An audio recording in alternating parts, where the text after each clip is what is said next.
Hey, what is up, everyone? Today we got a pretty unique story. It's narrated by Frederick Surrey. Get cozy and watch till the end, guys. In the grim darkness of the far future, where humanity clings to existence across a million worlds, one name stands above all others among the Emperor's angels of death. One chapter of Space Marines has become synonymous with honor, discipline, and the very ideal of what it means to be the Imperium's greatest warriors. The Ultramarines are not simply soldiers. They are the standard bearers of a dream that began 10,000 years ago when their primarch, Robert Guillimer, dared to believe that humanity could be more than conquerors, that they could be builders of civilization itself. Their armor shines in the blue of distant Macragge's skies, marked with the proud symbol of their realm, Ultramar. When they march to war, entire sectors breathe easier, knowing that victory walks in ceramite boots. When their battle barges emerge from the warp, enemies of mankind know that their end has arrived, delivered not with blind fury, but with calculated precision that has been refined over 10 millennia of constant warfare. The Ultramarines represent more than military might. They embody an ideal, a way of life, a philosophy of warfare and civilization that has shaped the Imperium of man in ways that echo through every corner of the galaxy. To understand the Ultramarines is to understand the very heart of what the Imperium was meant to be. Before the betrayals, before the endless wars of attrition, before hope itself became a commodity as precious as any resource, there existed a vision. The Great Crusade was not meant to be an endless meat grinder where millions died for every world brought into compliance. Whilst it was supposed to be the foundation of something greater, a unified humanity that would stand against the darkness of the galaxy. And of all the legions that fought in that grand endeavor, none came closer to achieving that vision than the sons of Guilliman. The Ultramarines Legion stood as the largest of the Emperor's Space Marine legions, numbering perhaps 250,000 warriors at their height. But numbers alone do not explain their dominance. The Death Guard and Iron Warriors fielded impressive numbers as well, yet neither left behind the lasting legacy that the Ultramarines have maintained. The difference lies in approach, in philosophy, in the fundamental understanding of what victory truly means. While other legions counted success in enemies slain and worlds burned, the Ultramarines measured their triumphs in civilizations saved and futures secured. Their influence extends beyond the battlefield. More than half of all Space Marine chapters in the current age can trace their gene seed back to the Ultramarines, either directly or through their successors from the second founding. The Aurora chapter, the Genesis chapter, the Eagle Warriors, the Nova Marines, the Praetors of Ultramar, and countless others all carry the genetic legacy of Robert Guilliman. Each of these chapters, in turn, has shaped their own corners of the Imperium, spreading the tactical doctrines and organizational principles that their progenitor crafted. The Codex Astartes, penned by Guilliman himself, serves as the foundational text for how the overwhelming majority of Space Marine chapters organize, fight, and live. While this is power that transcends simple military might, it is influence woven into the very fabric of the Imperium's defensive forces. When a newly founded chapter receives its training doctrine, chances are that doctrine traces its roots back to Macragge. When company captains across the Imperium plan their strategies, they consult principles that Guilliman established in the aftermath of the Horus heresy. The Ultramarines do not simply protect humanity, they define what it means to be a Space Marine in the modern Imperium. But such influence was not granted freely.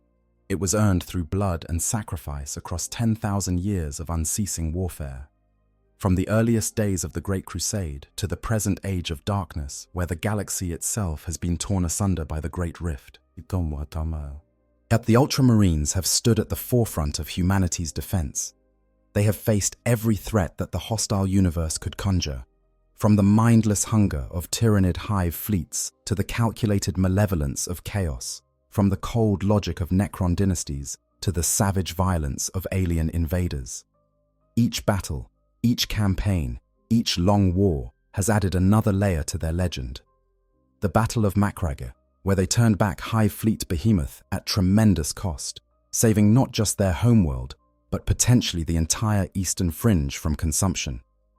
The defense of Ultramar during the Plague Wars, when the forces of Nurgle sought to claim the realm for the Plague God, only to be driven back by the returned Primarch and his sons.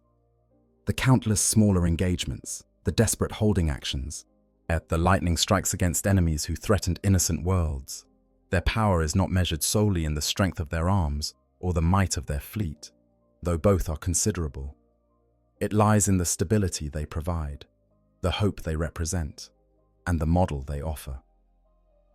Ultramar itself stands as proof that the Imperium need not be a dystopian nightmare of endless suffering. Within the 500 worlds, citizens live lives that approach something resembling dignity. They are not simply cannon fodder for the Imperial Guard or raw materials for the industrial machine. They are people with futures, governed by just laws and protected by warriors who see them as worth defending, not merely as resources to be expended. This reality makes the Ultramarines powerful in ways that extend far beyond the battlefield. They prove that another way is possible. They demonstrate that the Imperium's brutality is not inevitable, that humanity can be both strong and just, disciplined and compassionate. In a galaxy where hope is the rarest commodity, they offer something precious. They show that the Emperor's dream did not entirely die at the Siege of Terra, that fragments of that vision survive in the realm Guilliman built, and the chapter that guards it. Their story is one of triumph and tragedy, of victories won at terrible cost, and defeats that would have broken lesser warriors. It is the story of a legion that saw its Primarch struck down and placed in stasis for 10 millennia, only to witness his resurrection in the Imperium's darkest hour. It is the tale of warriors who held to their principles even when the galaxy around them descended into madness, who maintained their discipline even when surrounded by betrayal, who continued to believe in something greater even when that belief seemed foolish. The Ultramarines are powerful because they refuse to compromise on what they are. In an Imperium where corruption, brutality, and expedience have become the norm, they remain committed to the ideals that their Primarch established. They follow the Codex Astartes, not as blind dogma, but as a living document, a framework for excellence that guides without constraining. They defend Ultramar not as territorial lords, but as shepherds protecting their flock.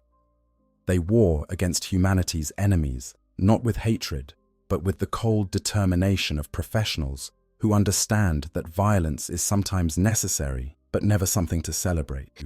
This is what makes them dangerous to the Imperium's foes, not the fury of the Space Wolves or the grim endurance of the Death Guard before their fall, not the pride of the Emperor's children, or the efficiency of the Iron Hands. The Ultramarines bring something more threatening to the enemies of mankind. They bring competence, organization, and the weight of an entire realm behind them. They bring 10,000 years of accumulated tactical knowledge codified in a tome that has guided countless Space Marines to victory. They bring the strategic genius of a resurrected Primarch who now serves as the Lord Commander of the Imperium itself. And they bring something else, something perhaps most dangerous of all. They bring the memory of what the Imperium was meant to be, and the possibility that it might yet become something closer to that vision. This is why the forces of chaos hate them so bitterly, why Lorgar orchestrated the near destruction of their legion at Calth, why the Word-Bearers and World-Eaters burned their way through the 500 worlds during the Shadow Crusade. The Ultramarines represent everything that chaos opposes, everything that the traitor legions rejected when they turned from the Emperor's light. Their power lies in their refusal to give up, to compromise, to accept that the galaxy's darkness is inevitable. While other chapters may excel in specific areas of warfare, while some may claim louder victories or more dramatic acts of heroism, none match the Ultramarines in their comprehensive dominance across every aspect of what makes a Space Marine chapter truly powerful. They possess the resources, the gene seed purity, the tactical flexibility, the strategic depth, the cultural influence, and the sheer stubborn determination to continue fighting when all seems lost. The story of the Ultramarines is far from over, with Robert Guilliman returned to lead the Imperium through its darkest age, with the realm of Ultramar being restored to its former glory, with new Primaris reinforcements swelling their ranks and those of their successors. The sons of Guilliman stand ready to face whatever horrors the 41st millennium unleashes upon humanity.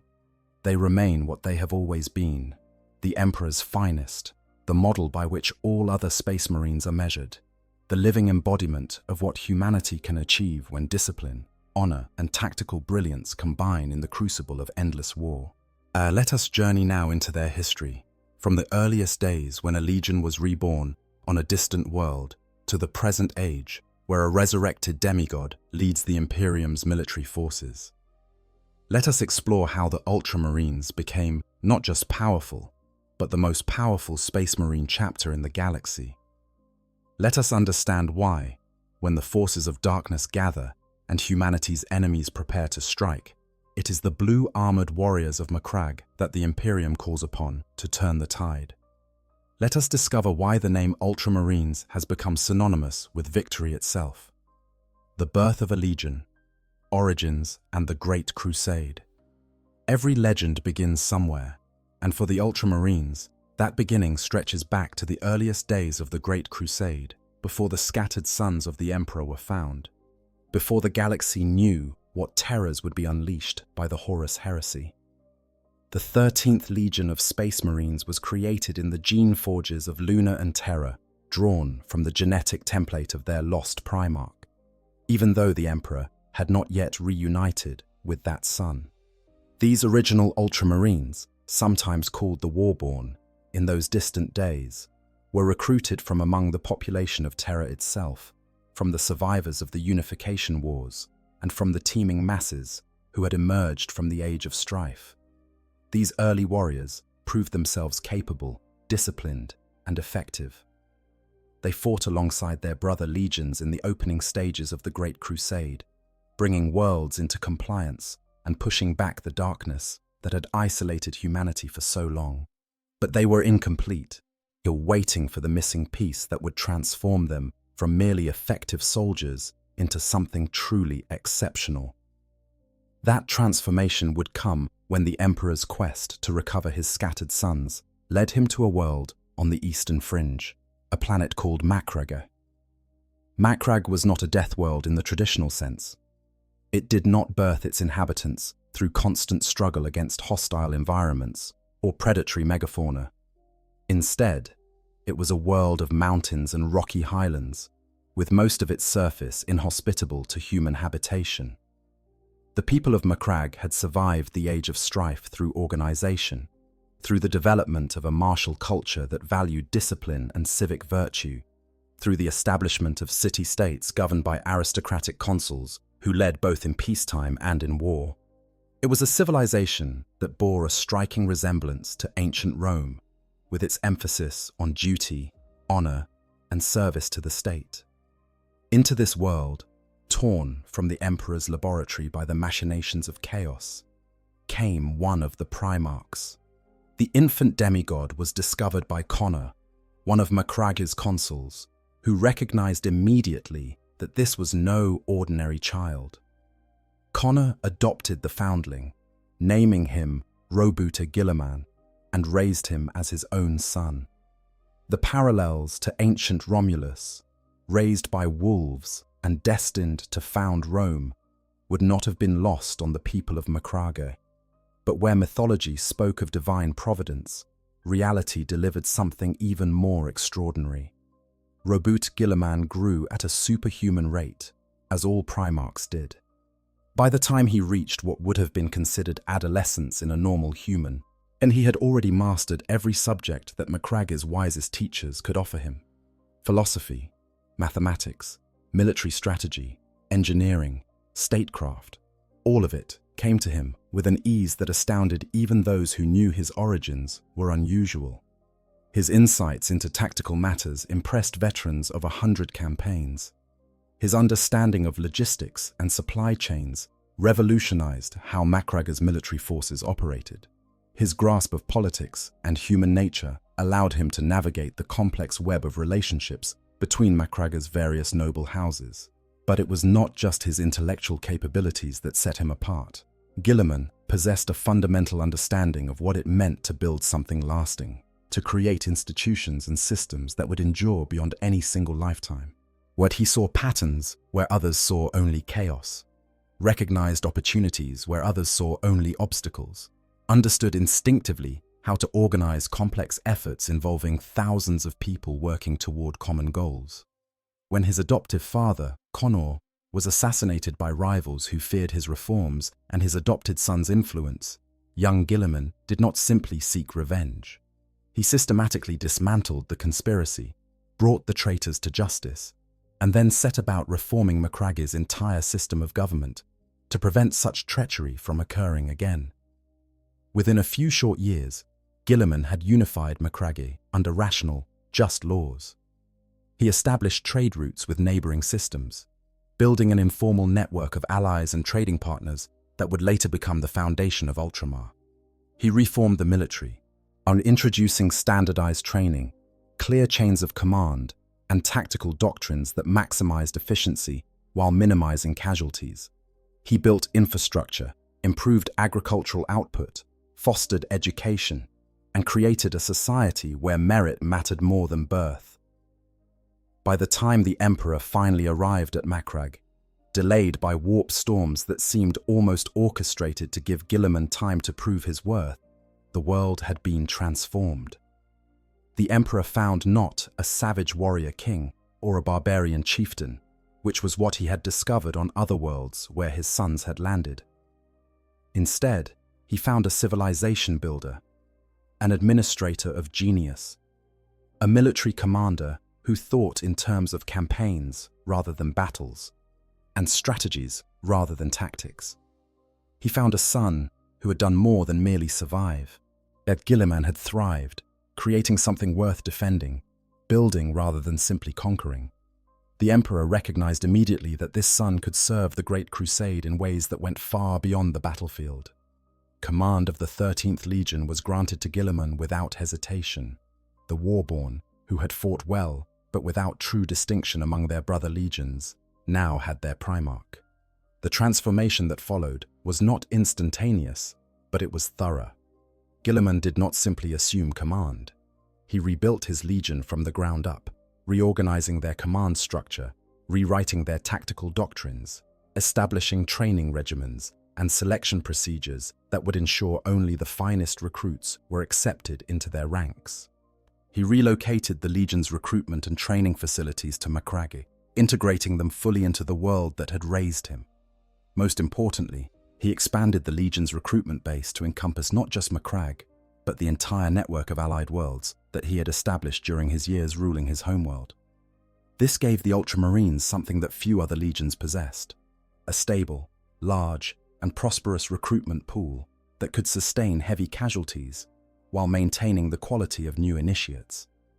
Other legions might recruit from death worlds, where only the strongest survived, or from savage cultures, where violence was a way of life.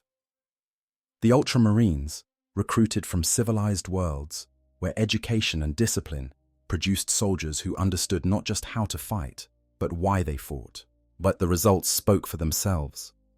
Under Guilliman's command, the Ultramarines began to grow rapidly, becoming the largest of the Space Marine legions, but size alone did not account for their effectiveness. Guilliman introduced concepts of combined arms warfare that maximized the strengths of his Space Marines while compensating for their weaknesses. He established supply lines and logistics networks that kept his forces equipped and ready, even during extended campaigns far from their home base. He created a culture within the Legion that valued tactical flexibility, where Space Marines were trained to adapt to changing circumstances rather than simply execute predetermined battle plans. The Ultramarines became known for conquering worlds quickly and efficiently, with minimal casualties on both sides when possible.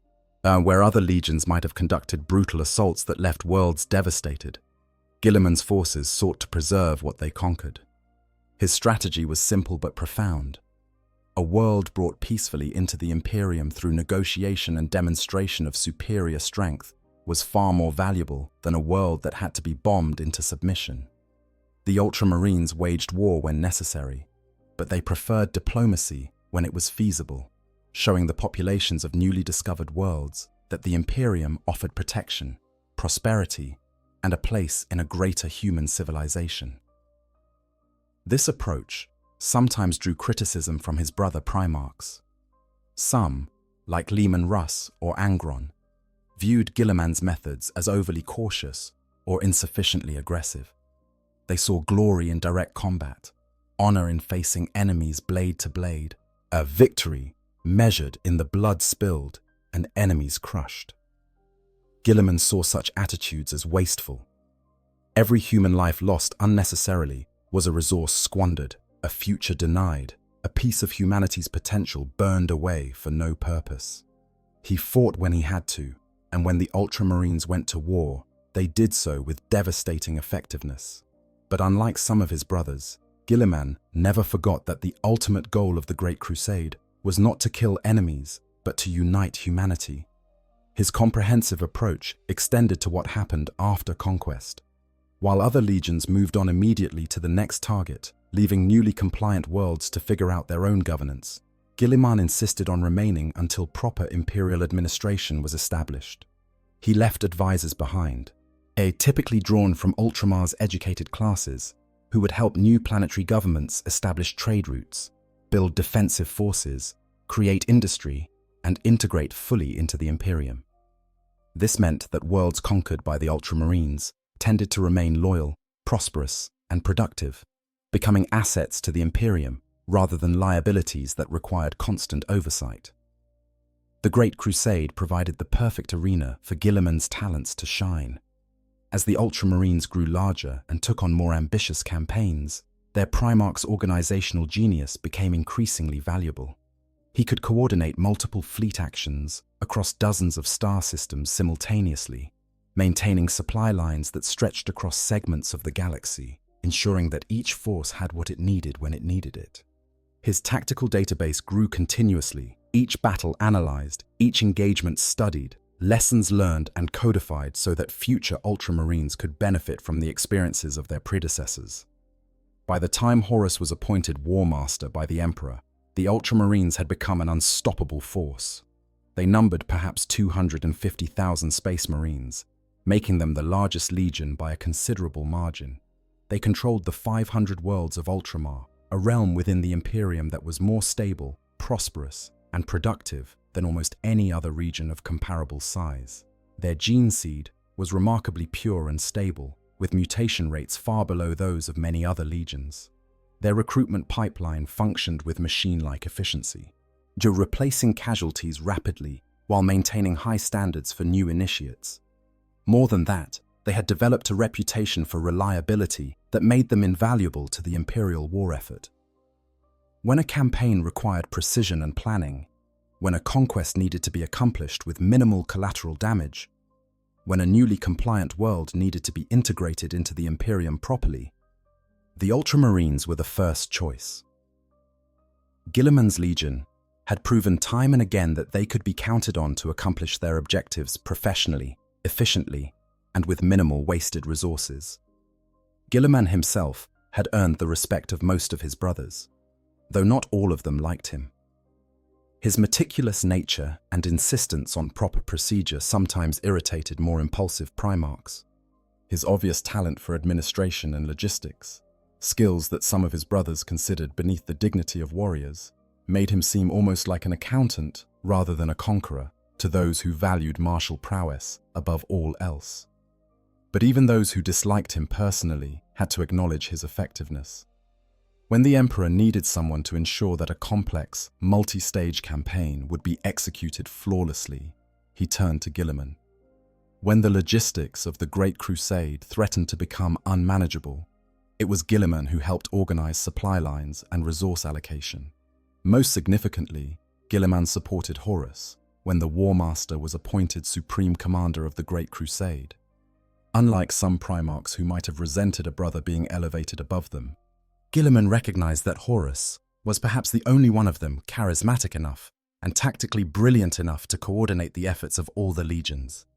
Guilliman's support, along with that of Rogel Dawn and Jagatai Khan, helped legitimize Horus's position and made the transition of command smoother. It seemed, in those days before the heresy, that the Great Crusade would continue until every world of humanity had been reunited under the Emperor's banner. But darkness was already gathering. The seeds of betrayal had been planted long before, in the humiliation of Lorga and the Word-bearers, when they were censured for their worship of the Emperor. Ironically, it was the Ultramarines who had been chosen to deliver that censure, ordered to destroy the perfect city of Monarchia as an object lesson about the Imperial truth's rejection of religious faith. Guilliman had carried out the order, though it troubled him deeply. He understood the political necessity of the act, but he also recognized that humiliating a brother Primarch carried risks. He could not have known then how catastrophic those risks would prove, how Lorgar's resentment would fester and grow, eventually leading him to embrace the powers of chaos and bring about the single greatest catastrophe in human history. The Great Crusade represented the Ultramarines at their finest, a legion of warriors who understood that true strength came not just from the ability to destroy, but from the wisdom to build. They had proven themselves on countless worlds, in battles too numerous to count, us against enemies that ranged from human rebels to alien empires. They had shown that it was possible to wage war without losing sight of what that war was meant to achieve. And they had built something remarkable in Ultramar, a realm that demonstrated what the Imperium could become if it followed the principles that Guilliman embodied. All of that would be tested in the fires of the Horus heresy, when brother would turn against brother, when the galaxy would burn, and when the Ultramarines would face their greatest challenge. But before that darkness fell, in those last days before the betrayal, the 13th Legion stood as perhaps the finest example of what the Emperor's Space Marines could achieve. They were not simply warriors. They were builders, diplomats, administrators, and guardians of a dream that stretched across the stars. They were, in every sense that mattered, the very model of what a Space Marine Legion should be. Reboot Guilliman, the Primarch who built empires. To understand the Ultramarines is to understand their Primarch. For no Space Marine chapter has been more thoroughly shaped by their gene father than the sons of Guilliman. Where other Primarchs were warriors first and leaders second, where some reveled in destruction and others found glory in the crucible of melee combat, Reboot Guilliman represented something different among the Emperor's genetically engineered sons. He was a builder, an architect of civilizations, a mind that thought in terms of centuries and millennia rather than battles and campaigns. And his genius lay not in any single battlefield victory, but in his comprehensive understanding of what warfare meant in the context of building and maintaining an empire that stretched across the stars. Guilliman's childhood on Macragge shaped him in ways that set him apart from many of his brothers. He did not grow up fighting for survival against hostile fauna or leading barbarian tribes against rivals. Instead, he was raised in a society that valued education, civic virtue, and rational thought. His adoptive father, Connor, was a statesman and military leader who understood that true strength came from just laws, prosperous citizens, and institutions that would endure beyond any individual's lifetime. Young Robute absorbed these lessons eagerly, his superhuman intellect allowing him to master not just the theory of governance, but the practical application of political power in service of the common good. What made Guilliman exceptional among the Primarchs was his instinctive understanding that military power without civil administration was ultimately meaningless. He could see what many of his brothers could not or would not, that conquering a world was pointless if that world then descended into chaos, rebellion, or economic collapse. A planet brought into imperial compliance through force of arms, but left without proper governance, would inevitably become a burden rather than an asset. The resources expended to conquer such a world would be wasted if it could not then contribute to the Imperium's strength. This understanding drove every decision Guilliman made, from how he waged war to how he built the realm of Ultramar. His approach to warfare reflected this comprehensive worldview. Unlike primarchs who sought glory in desperate last stands or suicidal charges, Guilliman fought to win decisively with minimal casualties. His tactical philosophy emphasized combined arms operations, where different unit types supported each other, overwhelming the enemy through superior coordination rather than superior ferocity. He studied logistics as carefully as he studied tactics, understanding that an army marches on its stomach and fights with munitions that must come from somewhere. He established supply lines that other primarchs barely thought about, creating networks of support that kept his forces operating at peak efficiency even during extended campaigns far from their home bases. But it was his strategic thinking that truly set him apart. Guilliman thought in terms of campaigns, not battles. He understood that wars were won through the accumulation of advantages, through the systematic destruction of an enemy's ability to resist, through the careful conservation of one's own resources, while forcing the opponent to expend theirs inefficiently. He saw warfare as a science rather than an art, something that could be studied, codified, and taught. This did not make him inflexible or uncreative. Rather, it meant that when he deviated from established doctrine, he did so with full understanding of why those doctrines existed and what risks deviation entailed. His relationship with his brother primarchs was complex and often strained. Some, like Rogel Dawn, respected his abilities and shared his commitment to duty and discipline. Dawn understood, as Guilliman did, that the Great Crusade required more than just warriors. It needed builders, administrators, and logisticians who could ensure that conquered worlds remained productive parts of the Imperium. Similarly, Jagatai Khan, though very different in temperament, recognized Guilliman's value, even if he found the Ultramarines primarch overly rigid in his thinking. Sanguinius, perhaps the most beloved of all the primarchs, shared Guilliman's vision of what the Imperium could become, though he approached it from a more idealistic perspective, rather than Guilliman's pragmatic one. Others were less appreciative. Leman Russ saw Guilliman as too cautious, too willing to negotiate when a swift application of violence would solve problems more directly. The Wolf King valued individual prowess and the savage joy of battle, things that Guilliman's methodical approach seemed to drain from warfare.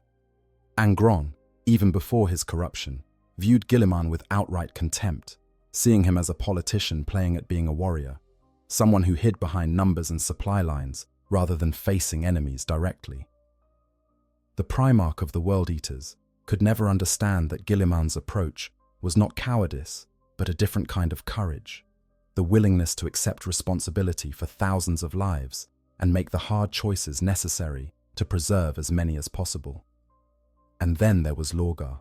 As the relationship between the Primarchs of the 13th and 17th Legions was poisoned long before the heresy, though Guilliman himself was not responsible for that poisoning. When the Emperor decreed that the word-bearers' worship of him must cease, when he ordered an example made of Lorgar's greatest achievement, it was Guilliman and the Ultramarines who were chosen to deliver the censure. The perfect city of Monarchia, a monument to Lorgar's faith and the word-bearers' devotion, was razed to the ground by the Ultramarines. Guilliman carried out this order not with joy but with grim determination, understanding that the Emperor's will must be obeyed even when that will demanded actions that troubled the conscience. You know, I've been covering Warhammer lore for quite a while, and honestly, the Ultramarines get so much hate for being boring or too perfect, but that's exactly what makes them fascinating to me. In a setting where every other chapter needs some tragic flaw or berserker rage just to be interesting, the Ultramarines prove that discipline and rational thinking can be just as compelling. They're not boring, they're the hardest thing to write well, and when done right, they're incredible. It's easy to make your Space Marines scream and charge headfirst into danger. It's much harder to make tactical excellence feel heroic. But that's exactly what the Ultramarines accomplish. But anyways, that's just my personal opinion. Let's get back to the video. Lorgar never forgave him. The Aurelian's resentment already smouldering against the Emperor who had rejected his worship, and found a more immediate and personal target in Guilliman.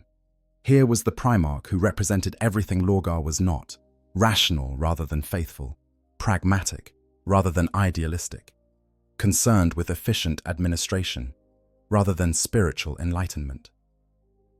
The destruction of Monarchia became in Lorga's mind not just an attack on his life's work, but a rejection of everything he valued, carried out by a brother who exemplified the cold, soulless rationalism that the Emperor championed. This hatred would bear terrible fruit at Calth, when the word-bearers orchestrated the greatest betrayal of the entire Horus heresy. But before that darkness fell, Guilliman built. He built the Ultramarines into the largest and most disciplined legion. He built Ultramar into a realm of 500 worlds that stood as a testament to what the Imperium could achieve. He built systems and doctrines that would outlast him by 10,000 years. His greatest creation, the Codex Astartes, would reshape the entire structure of the Space Marines and define how they organized and fought for millennia to come. But that work lay in the future, waiting to be written in the aftermath of catastrophe. Guilliman's personality reflected his upbringing and his nature. He was not given to grand speeches or dramatic gestures like Horus or Fulgrim. He did not inspire fierce loyalty through personal charisma alone, as Sanguinius did. Instead, he earned respect through competence, dedication, and an unwavering commitment to doing whatever was necessary to achieve victory. His warriors followed him not out of blind devotion, but because they knew that their Primarch would not waste their lives casually, that every order he gave served a purpose, that he valued their survival as much as he valued mission accomplishment. He possessed an almost superhuman capacity for work, able to manage multiple complex operations simultaneously while maintaining awareness of how each piece fit into the larger puzzle. While other Primarchs might focus intently on a single battle or campaign, Guilliman oversaw entire sectors, ensuring that supply lines remained secure, that reinforcements reached where they were needed, that conquered worlds received the administrators and resources they required to become productive members of the Imperium. This administrative talent made him invaluable to the Great Crusade's success, though it also meant he sometimes spent less time on the front lines than some of his brothers thought appropriate for a Primarch. His vision for humanity extended beyond mere survival. Guilliman believed that humanity deserved better than constant warfare and grinding oppression. He envisioned an Imperium where citizens lived secure lives under just laws, where worlds prospered through trade and cooperation, where the Space Marines served as guardians rather than conquerors.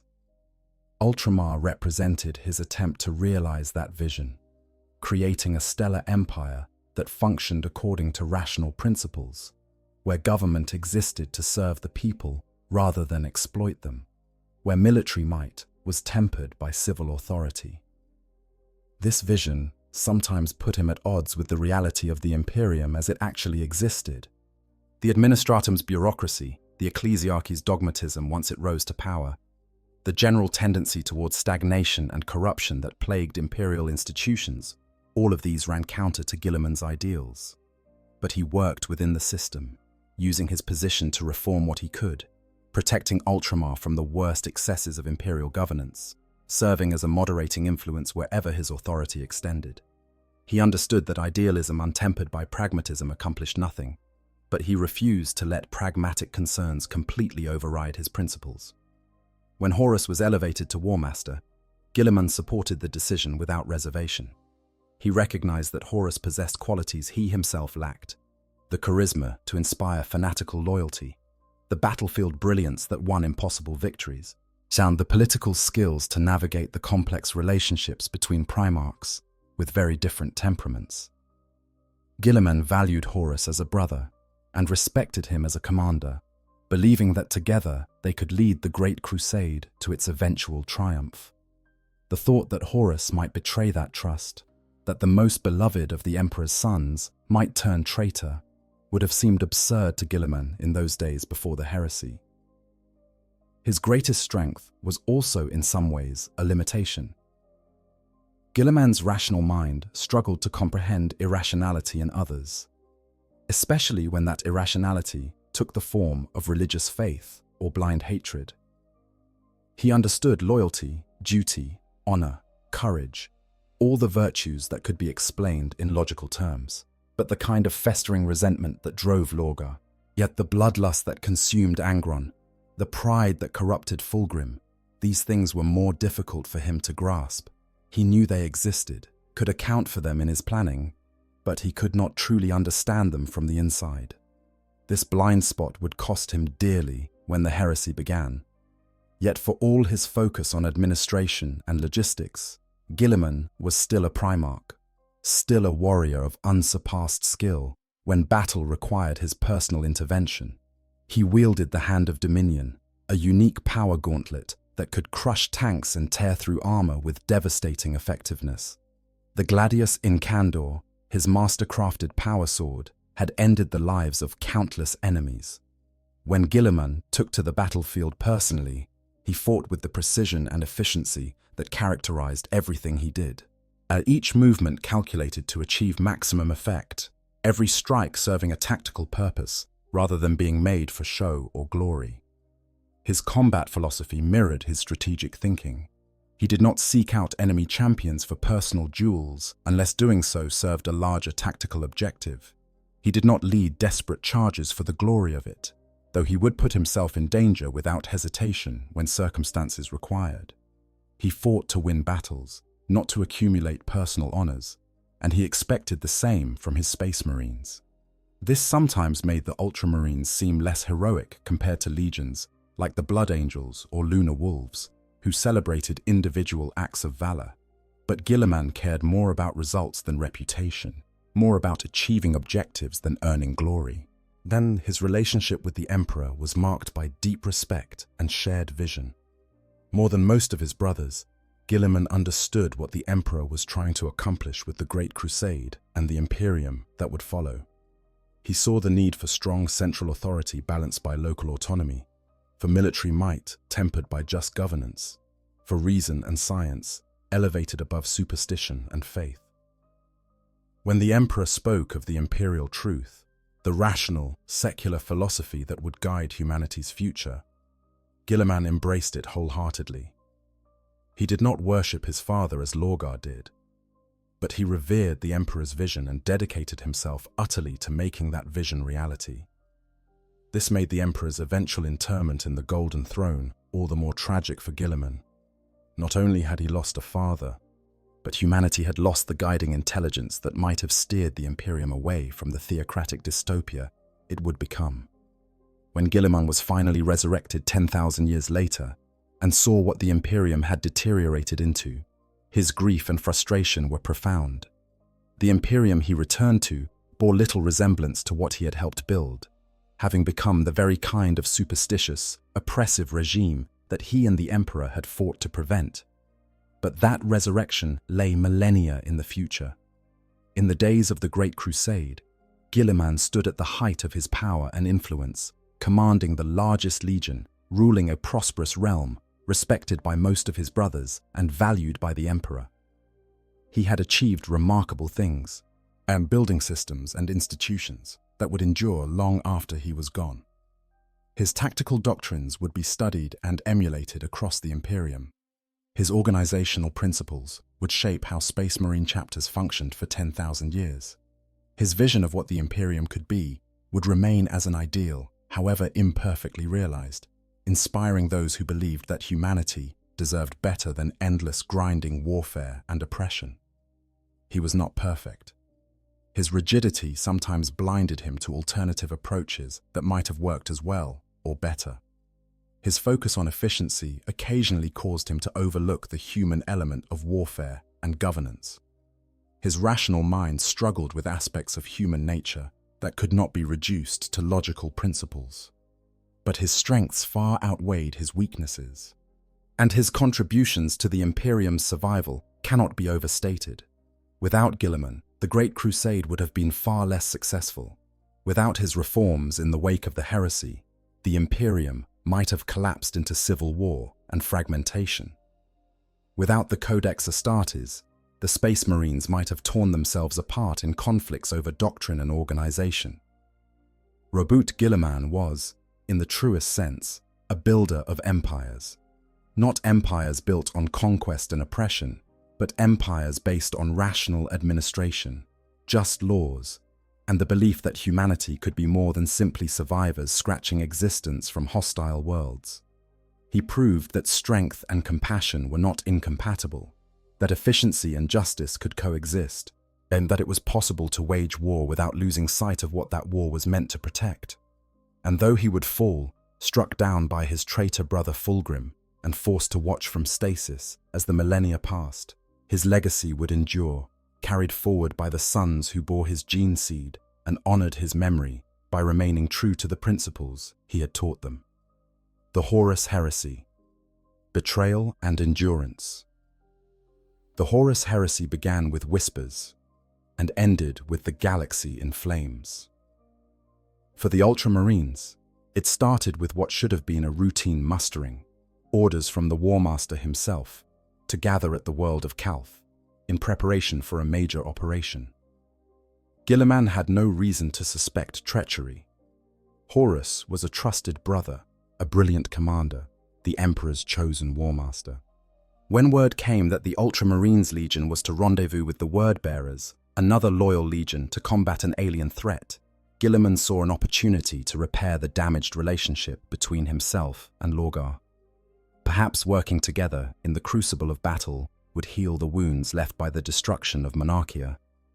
Perhaps old brotherhood could be rebuilt through shared purpose and common enemies. He could not have been more wrong. The Battle of Calth would prove to be one of the greatest betrayals of the entire heresy, a strike that nearly destroyed the Ultramarines Legion in a single treacherous blow. Lorgar had not forgiven the destruction of Monarchia. The Aurelian had spent years planning his revenge, coordinating with the War Master, ensuring that Guilliman and his legion would be far from terror when the final confrontation came. The Word-Bearers descended on Calth not as brothers in arms, but as enemies driven by religious fervor and burning hatred. The initial strike was devastating. The Word-Bearers' fleet opened fire without warning on the assembled Ultramarines vessels, causing catastrophic damage before defensive actions could be coordinated. Simultaneously, Word-Bearer forces planetside turned on the Ultramarines they had been standing alongside moments before, bolters and blade-tasting Ultramarine blood in an orgy of betrayal. Entire companies were slaughtered before they understood what was happening, their trust weaponized against them. The skies of Calth turned to fire as the Word-Bearers' orbital bombardment began, as targeting not military objectives, but the planet's infrastructure, its cities, its civilian population. But the Word-Bearers had underestimated the Ultramarines' discipline and their Primarch's tactical genius. Even caught completely by surprise, even with casualties mounting by the second, the Ultramarines began to organize a defense. Guilliman, his rage barely contained, coordinated the response with cold precision, turning confused chaos into purposeful resistance. He established communication networks, organized kill teams to eliminate Word-Bearer officers, directed his remaining fleet elements to provide covering fire for ground forces. Where other legions might have broken under such comprehensive betrayal, the Ultramarines held. Barely, desperately, paying in blood for every moment, but they held. The betrayal extended beyond the immediate military assault. The Word-Bearers had corrupted Calth's star, poisoning its fusion with dark sorcery that stripped away the outer layers of its photosphere and rendered the planet's surface eventually uninhabitable. This was not merely an attack on the Ultramarines, but on one of Ultramar's most important industrial worlds, an act of spite that accomplished nothing militarily but caused immeasurable civilian suffering. Calth would survive as an inhabited world only by transitioning its population to underground arcologies, becoming a shadow of its former glory. More devastating still was the Ruin Storm, a massive warp tempest conjured by Lorgar and his sorcerers that cut Ultramar off from the rest of the galaxy. This was the true strategic objective of the attack, as ensuring that Guilliman and his legion could not reinforce terror when Horus made his move against the Emperor. The Ruin Storm raged with such intensity that warp travel through or around it became impossible, effectively trapping the Ultramarines in the eastern fringe, while their brothers fought and died elsewhere. Guilliman could only watch helplessly as astronomical observations revealed distant battles, knowing that the greatest war in human history was unfolding without him. The Ultramarines' response to this isolation demonstrated their resilience. Rather than simply waiting for the storm to abate, Guilliman organized systematic efforts to patrol and protect Ultramar, assuming correctly that other traitor forces would try to exploit their isolation. The Shadow Crusade that followed saw the Word-Bearers and World-Eaters, now openly corrupted by chaos, burning their way through the 500 worlds. Angron had ascended to demonhood during this campaign, becoming a creature of pure rage and malevolence. Lorgar led his legion deeper into darkness with each atrocity they committed, sacrificing entire worlds to fuel their dark rituals. Guilliman fought a desperate defensive war, trying to protect as many worlds as possible while simultaneously seeking a way through or around the ruin storm. Every battle was a calculated risk. Every deployment had to account for the possibility that it might weaken defenses elsewhere in Ultramar. The Ultramarines were outnumbered, isolated, and facing enemies who had fully embraced the powers of the warp. Yet they persisted, holding ground that should have been overrun, winning battles they should have lost, or demonstrating the kind of tactical flexibility and institutional resilience that Guilliman had spent decades building into his legion. The confrontation on Nuceria, Angron's homeworld, represented one of the campaign's darkest moments. Guilliman faced both Angron and Lorgar personally, nearly dying in the process. The ascended demon Primarch was an unstoppable engine of destruction, no longer even remotely human, driven only by an insatiable need to kill. Lorgar provided sorcerous support, combining his psychic might with his brother's martial prowess, in a combination that should have been lethal. Guilliman survived only because his own warriors fought with such determination to protect their Primarch, and because even in the depths of his rage, some fragment of Angron seemed to recognize the futility of simply slaughtering one of the last voices of reason among the Primarchs. The most controversial decision Guilliman made during this period was the creation of Imperium Secundus. Cut off from Terra, unable to confirm the Emperor's survival, facing the complete collapse of everything the Great Crusade had built, Guilliman did something that would be held against him by some for millennia to come. He declared the creation of a second Imperium, centered on Macragge, a contingency government that would preserve something of what the Emperor had built, even if Terra itself had fallen. He placed Sanguinius, who had managed to reach Ultramar through the ruin storm, on the throne of this new empire, recognizing that the Angel's charisma and nobility made him the only viable candidate to unify the remaining loyalists. This decision arose from Guilliman's greatest strength and his greatest weakness. His rational mind, faced with the apparent impossibility of reaching Terra and the likelihood that the throne world had already fallen, concluded that preserving what could be preserved was more important than holding to hope that might be false. If Terra had fallen, if the Emperor was dead, then humanity needed a new center, a new government, a new beginning. Ultramar was the most stable, prosperous, and defensible region of what remained of the Imperium. It made logical sense to declare it the new capital and rebuild from there. But it was also an act of presumption that troubled even Guilliman himself. What if Terra still stood? Or what if the Emperor still lived? Would declaring Imperium Secundus be seen as ambition, as a power grab by a Primarch seizing opportunity amid catastrophe? Would it split the Loyalists just when unity mattered most? These questions weighed on Guilliman, but he made the choice he thought necessary, accepting whatever judgment history might render. Better to be condemned as ambitious than to let everything his father had built collapse into anarchy through inaction. Imperium Secundus represented a strange period in the Ultramarines' history, a brief window where they stood at the center of what remained of the Imperium, bearing responsibilities that extended far beyond their legion. Guilliman spent as much time administering this makeshift government as he did fighting battles, establishing trade networks, coordinating defenses, managing resources across dozens of systems. He demonstrated again that he was more than a warrior, that his talents extended to civil administration and governance on an imperial scale. But the weight of responsibility was crushing. The knowledge that millions of lives depended on his decisions, that every mistake he made could have catastrophic consequences. The breakthrough came when Sanguinius, Guilliman, and the Lion, who had also made his way to Ultramar, discovered the source of the ruin storm. The nexus of the storm lay at Davin, the world where Horus had first been corrupted. A coordinated strike by the three Primarchs disrupted the storm's foundation, causing it to begin dissipating. For the first time since Calth, a path to terror opened. Guilliman immediately dissolved Imperium Secundus, relieved to abandon the controversial government now that it was no longer necessary.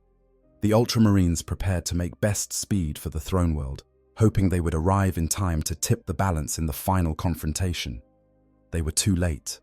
By the time the Ultramarines' fleet reached the Sol system, the siege of Terra was over. Horus was dead, slain by the Emperor.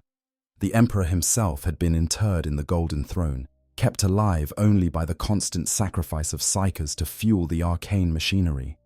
The traitor legions were in full retreat, fleeing toward the Eye of Terror with the remaining loyalist forces in pursuit. Guilliman arrived to find victory achieved, but at a cost so terrible that it felt like defeat.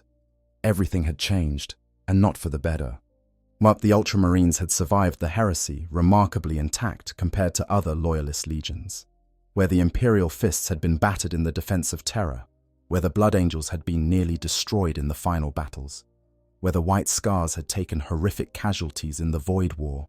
The Ultramarines emerged as the largest functional legion remaining to the Imperium. This was partly due to luck, to being kept away from the worst of the fighting, but also due to Guilliman's defensive brilliance during the Shadow Crusade. He had preserved his legion's strength while still accomplishing his mission of protecting Ultramar. Now, in the aftermath of the greatest catastrophe in human history, that preserved strength would be desperately needed. The heresy had transformed the galaxy. Half the Space Marine legions had turned traitor. The Emperor, the guiding light of humanity, was lost to all practical purposes, able to maintain the Astronomicon, but unable to lead. The Imperium teetered on the edge of total collapse, besieged on all sides by traitors, aliens, and opportunistic rebels. It would take decades of grinding warfare, the Great Scouring, to drive the traitors back and establish some semblance of order. And in this crisis, when strong leadership was needed more than ever, Guilliman stepped forward.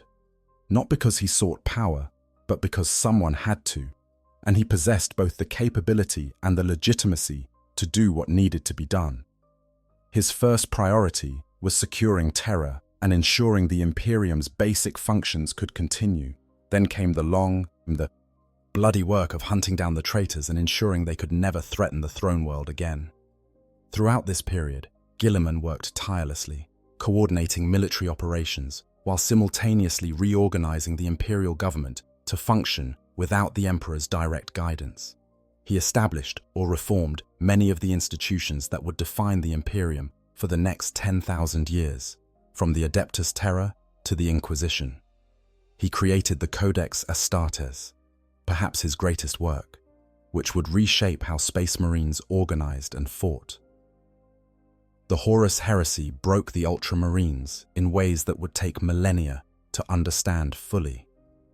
They had been betrayed by brothers they trusted, forced to watch as everything the Great Crusade had built collapsed into civil war, separated from the Emperor and their loyalist brothers during the most critical moments of the conflict. They had seen their own Primarch nearly killed, watched worlds they had protected burn, witnessed the death of ideals they had believed inviolate. Yet they emerged with their core identity intact, still believing in the principles Guilliman had taught them, still committed to serving humanity even when that service brought only pain and loss. The lessons of the heresy would shape the Ultramarines forever.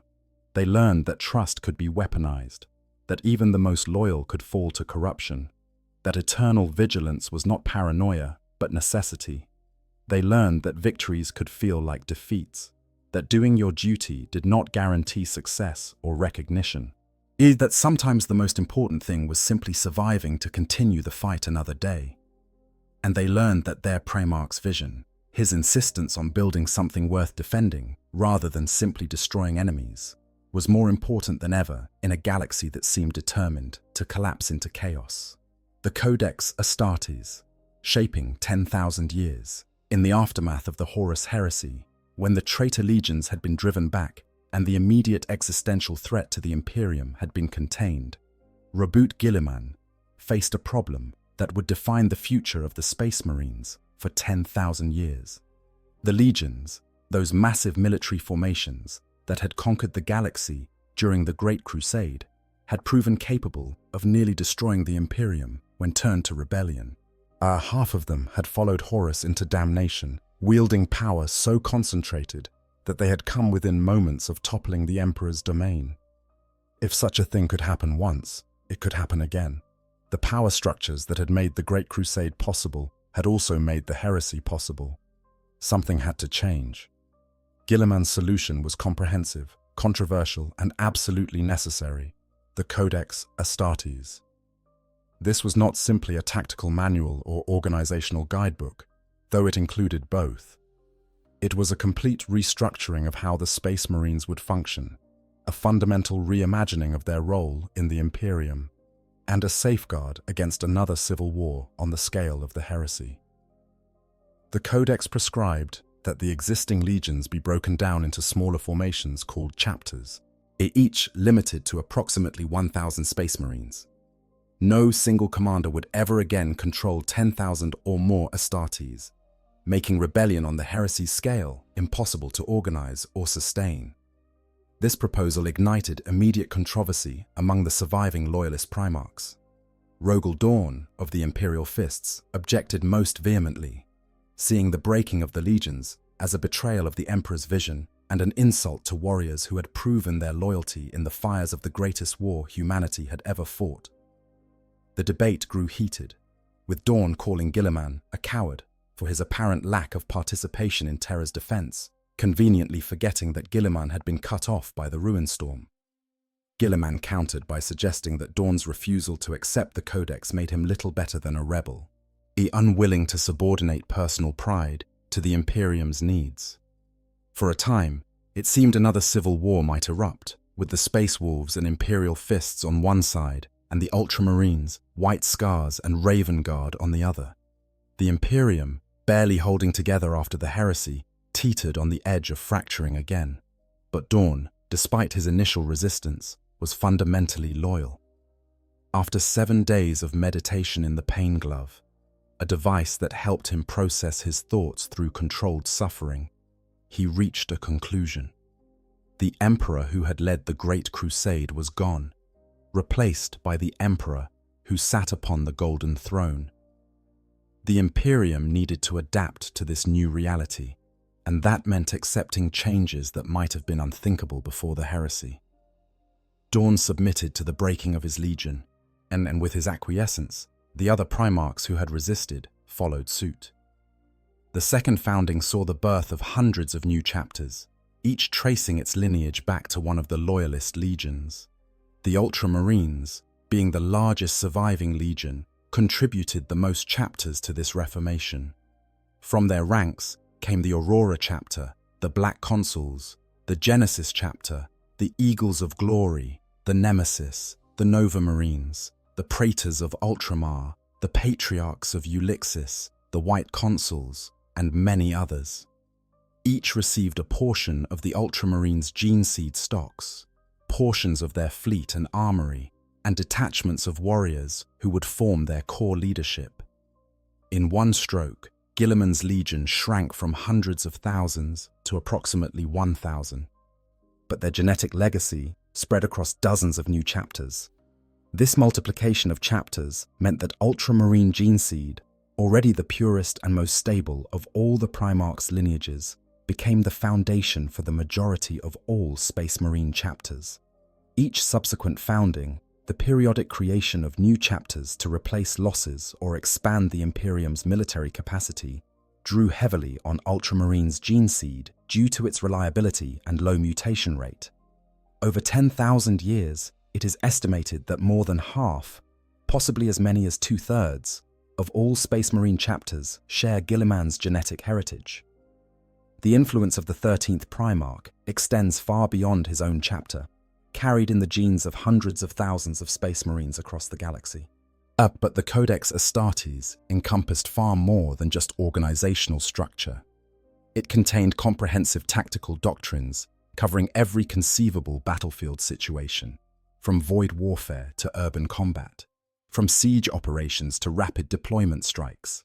It included guidelines for recruitment and training, ensuring that the quality of Space Marines remained consistent across chapters and generations. It established standards for equipment and markings, allowing Space Marines from different chapters to coordinate effectively when fighting together. It provided strategic frameworks for campaign planning, from the deployment of individual squads to the coordination of chapter-strength operations. Most controversially, it codified specific limitations and recommendations that many chapters found restrictive.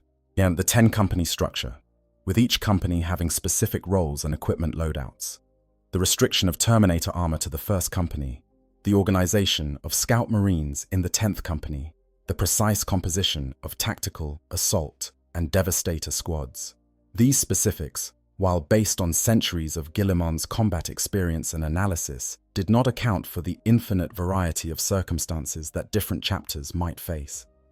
Some chapters, like the Space Wolves and Black Templars, openly rejected large portions of the Codex, while even nominally Codex-compliant chapters often made their own interpretations and modifications. Guilliman himself never intended the Codex to be followed blindly. Throughout its pages, he emphasized the importance of flexibility, adaptation, and innovative thinking. The tactical doctrines were guidelines, not absolute rules, meant to provide a framework that commanders could modify based on specific circumstances. The organizational structure was designed to be efficient and effective, but Guilliman explicitly acknowledged that different situations might require different approaches.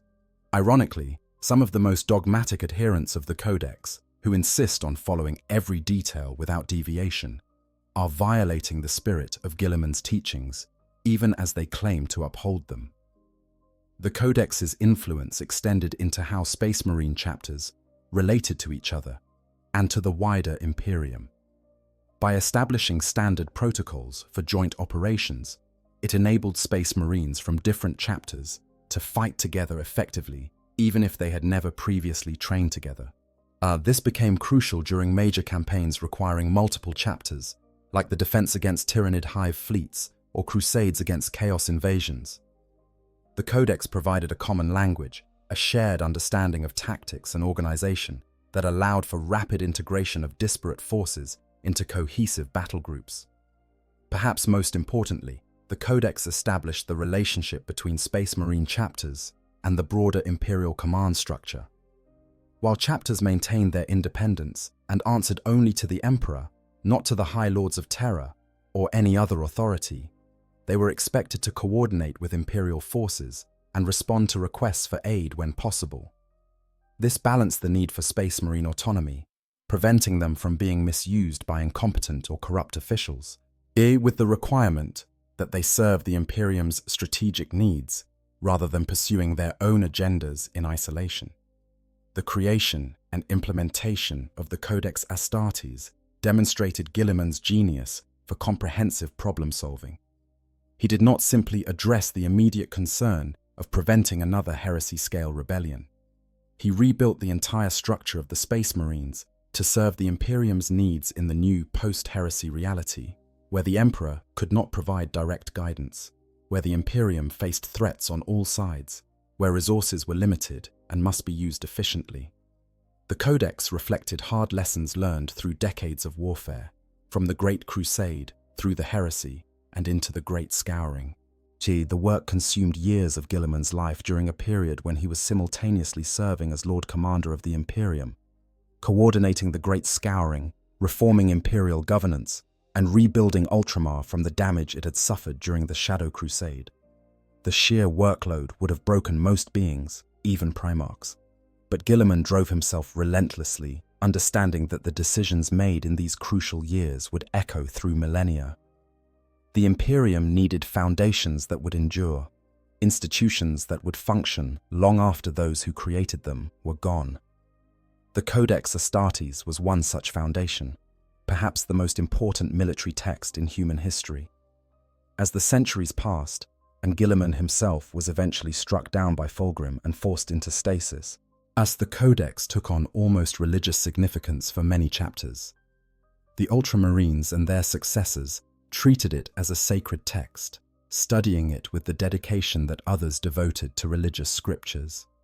Entire orders of chaplains and librarians devoted themselves to interpreting its passages, debating the correct application of its principles, maintaining the purity of the Codex against unauthorized modifications or additions.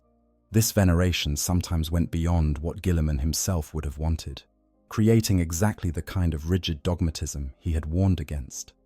Yet even this excessive devotion served a purpose. In an Imperium where stagnation and decay had become the norm, where innovation was often viewed with suspicion and tradition valued above effectiveness, yet the Codex preserved knowledge that might otherwise have been lost. Tactical principles that Guilliman had established through painful experience were maintained across millennia, protecting chapters from having to relearn those lessons through fresh casualties. Organizational structures that maximized efficiency continued to function long after anyone remembered why they had been designed that way. The Codex became a repository of accumulated wisdom, a library of military knowledge that ensured each generation of Space Marines built upon the achievements of their predecessors rather than starting from scratch. When Guilliman finally returned in the 41st millennium, one of his first priorities was updating the Codex for the new reality the Imperium faced. The introduction of Primaris Space Marines required substantial revisions to accommodate new unit types, equipment, and tactical possibilities. The changed strategic situation, with the galaxy split by the Great Rift and new threats emerging on all sides, demanded updated doctrines. Guilliman approached this task with the same methodical brilliance he had brought to the original work, studying current conditions, consulting with chapter masters and veteran commanders, synthesizing new knowledge with old principles.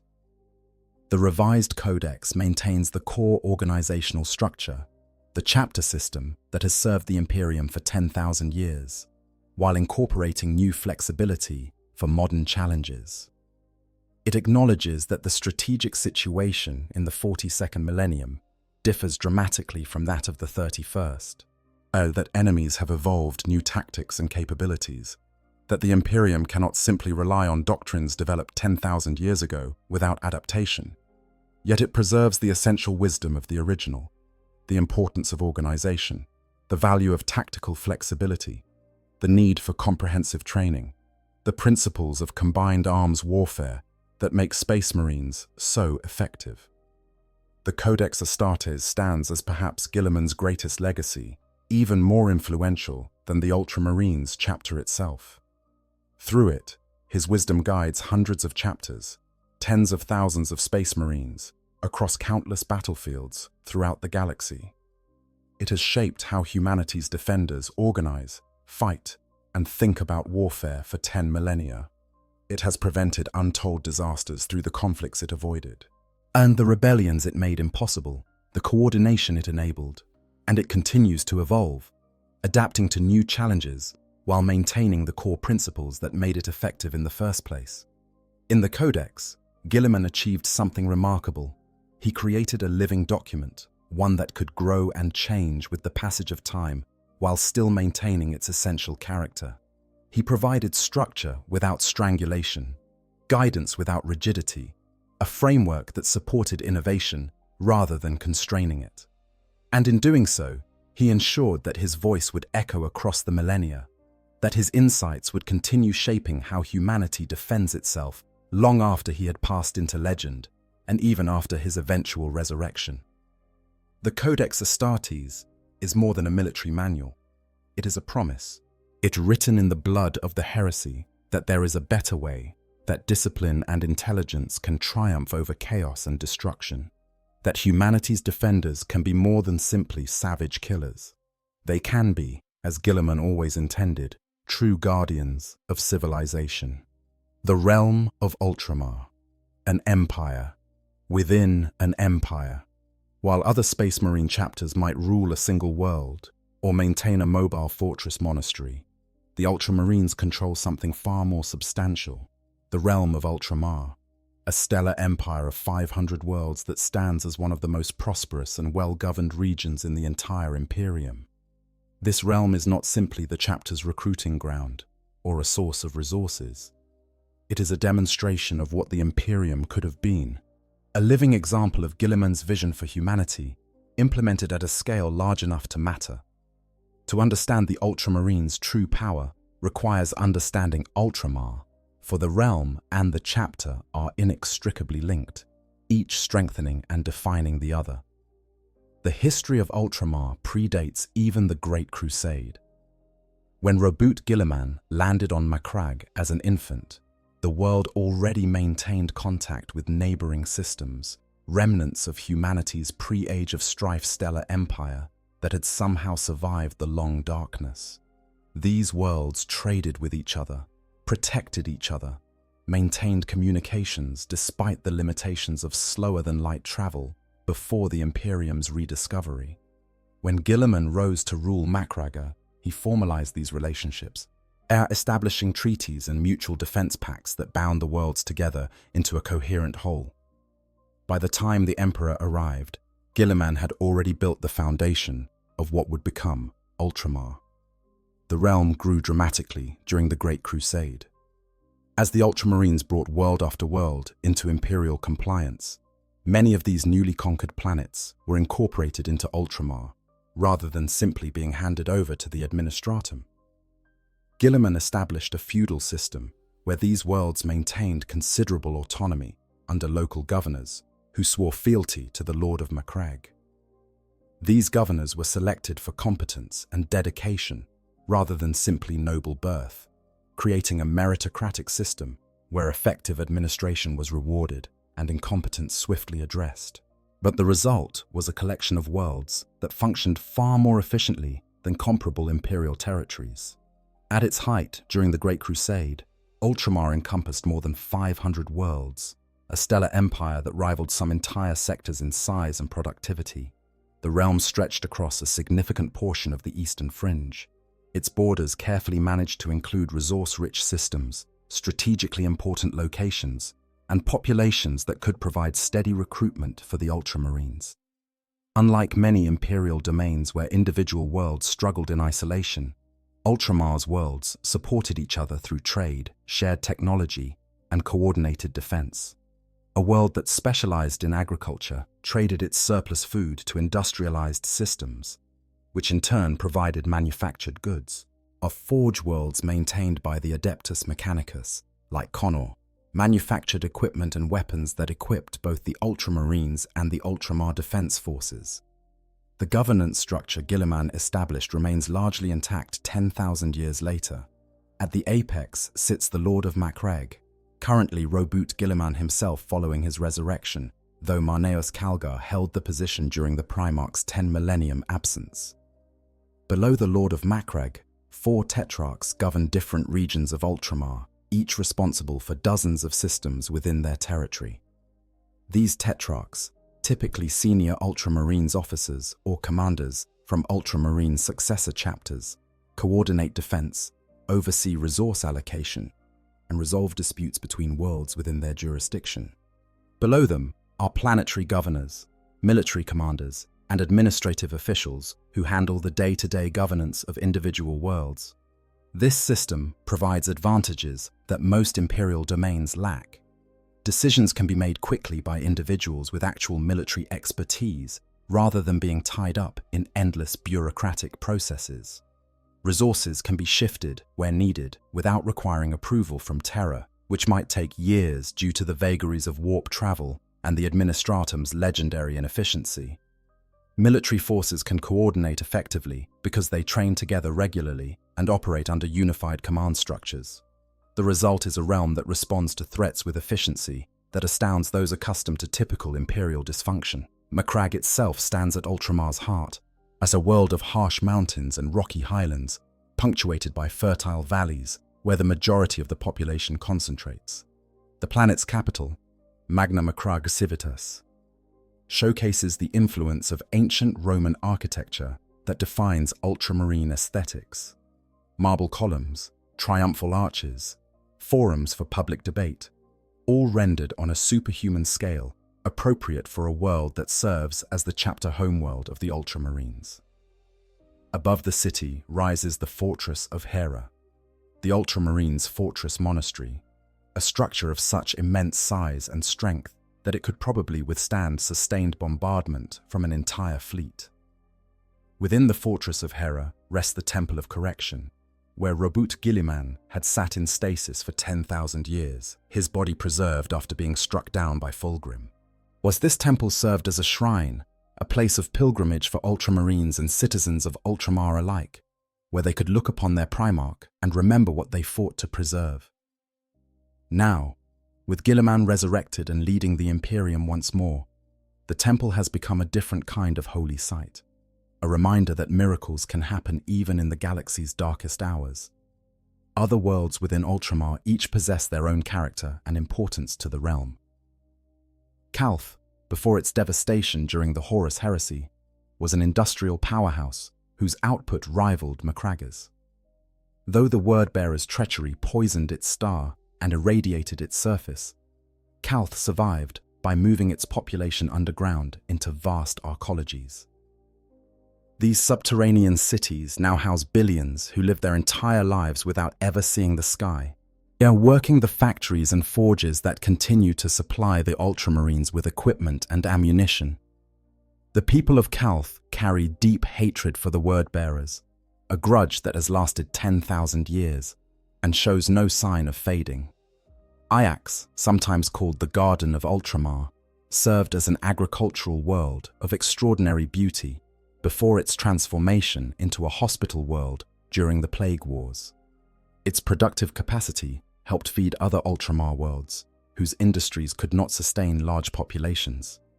Espandor, where the Emperor first heard tales of Guilliman before reaching Macragge, maintains its status as one of Ultramar's key worlds, contributing significantly to the realm's military strength through its well-trained defense forces. Connor, governed by the Adeptus Mechanicus as a forge world, produces weapons, the vehicles, and equipment for the Ultramarines and the Ultramar Auxilia, maintaining standards of quality control that exceed most Imperial manufactorums. Tarentus, a dry world dependent on wind traps and vast domes to collect moisture, has produced numerous famous Ultramarines, including Captain Demetrian Titus, whose recent prominence demonstrates that even less hospitable worlds can birth heroes. The planet has faced repeated threats from alien invaders and chaos forces, yet its people have consistently demonstrated the courage and determination that makes Ultramar strong. Each defense has added to the world's martial tradition, creating a culture where service to the Imperium is viewed as the highest honor. The diversity of Ultramar's worlds provides strategic advantages that go beyond simple resource abundance. Those different worlds specialize in different aspects of military production, creating a robust supply chain that is difficult for enemies to disrupt. Agricultural worlds ensure food security for the realm. Industrial worlds manufacture the equipment that equips both the Ultramarines and the millions of soldiers in the Ultramar Defense Auxilia. Recruiting worlds provide a steady stream of aspirants for the chapter, pre-screened and trained to standards that exceed most other chapters' recruitment pools. This specialization creates efficiency, but the interconnection also creates redundancy, so that the loss of any single world, while tragic, does not cripple the realm's overall function. The culture of Ultramar reflects Guilliman's values and the influence of ancient Rome. Citizens are expected to participate in civic life, to understand their responsibilities as well as their rights, to value the common good above personal gain. Education is widespread, with literacy rates far exceeding imperial norms. Judicial systems operate on principles of fairness and proportionality rather than the casual brutality common in many imperial domains. While certainly not a democracy in any modern sense, Ultramar's government permits more citizen participation and accountability than the typical autocratic rule found elsewhere in the Imperium. This does not mean Ultramar is a utopia. It remains a militarized society where the Ultramarines' needs take priority over civilian concerns. Young people are conscripted into the Ultramar Defense Forces for mandatory service, ensuring a trained reserve that can be mobilized during emergencies. Worlds within the realm must meet production quotas and provide resources for the chapter's needs. Citizens who fail in their duties or commit crimes against the state face harsh punishment.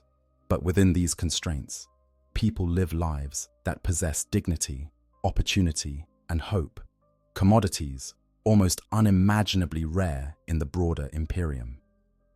The Ultramar Defense Auxilia represents one of the realm's key military assets. These are not merely planetary defense forces conscripted in emergencies, but professional soldiers trained to standards approaching those of Imperial Guard regiments. They drill regularly alongside Ultramarines, understanding Space Marine tactics and capable of coordinating with them effectively. Their equipment, manufactured in Ultramar's forges, exceeds what most Imperial Guard units can field. These forces can be deployed anywhere within Ultramar rapidly, providing response capability that prevents minor threats from becoming major crises.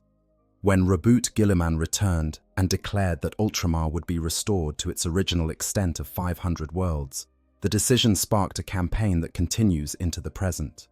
Many worlds that had once been part of Ultramar had drifted away during the 10,000 years of Guilliman's absence, declaring independence, falling to alien invasion, or being annexed by other imperial authorities.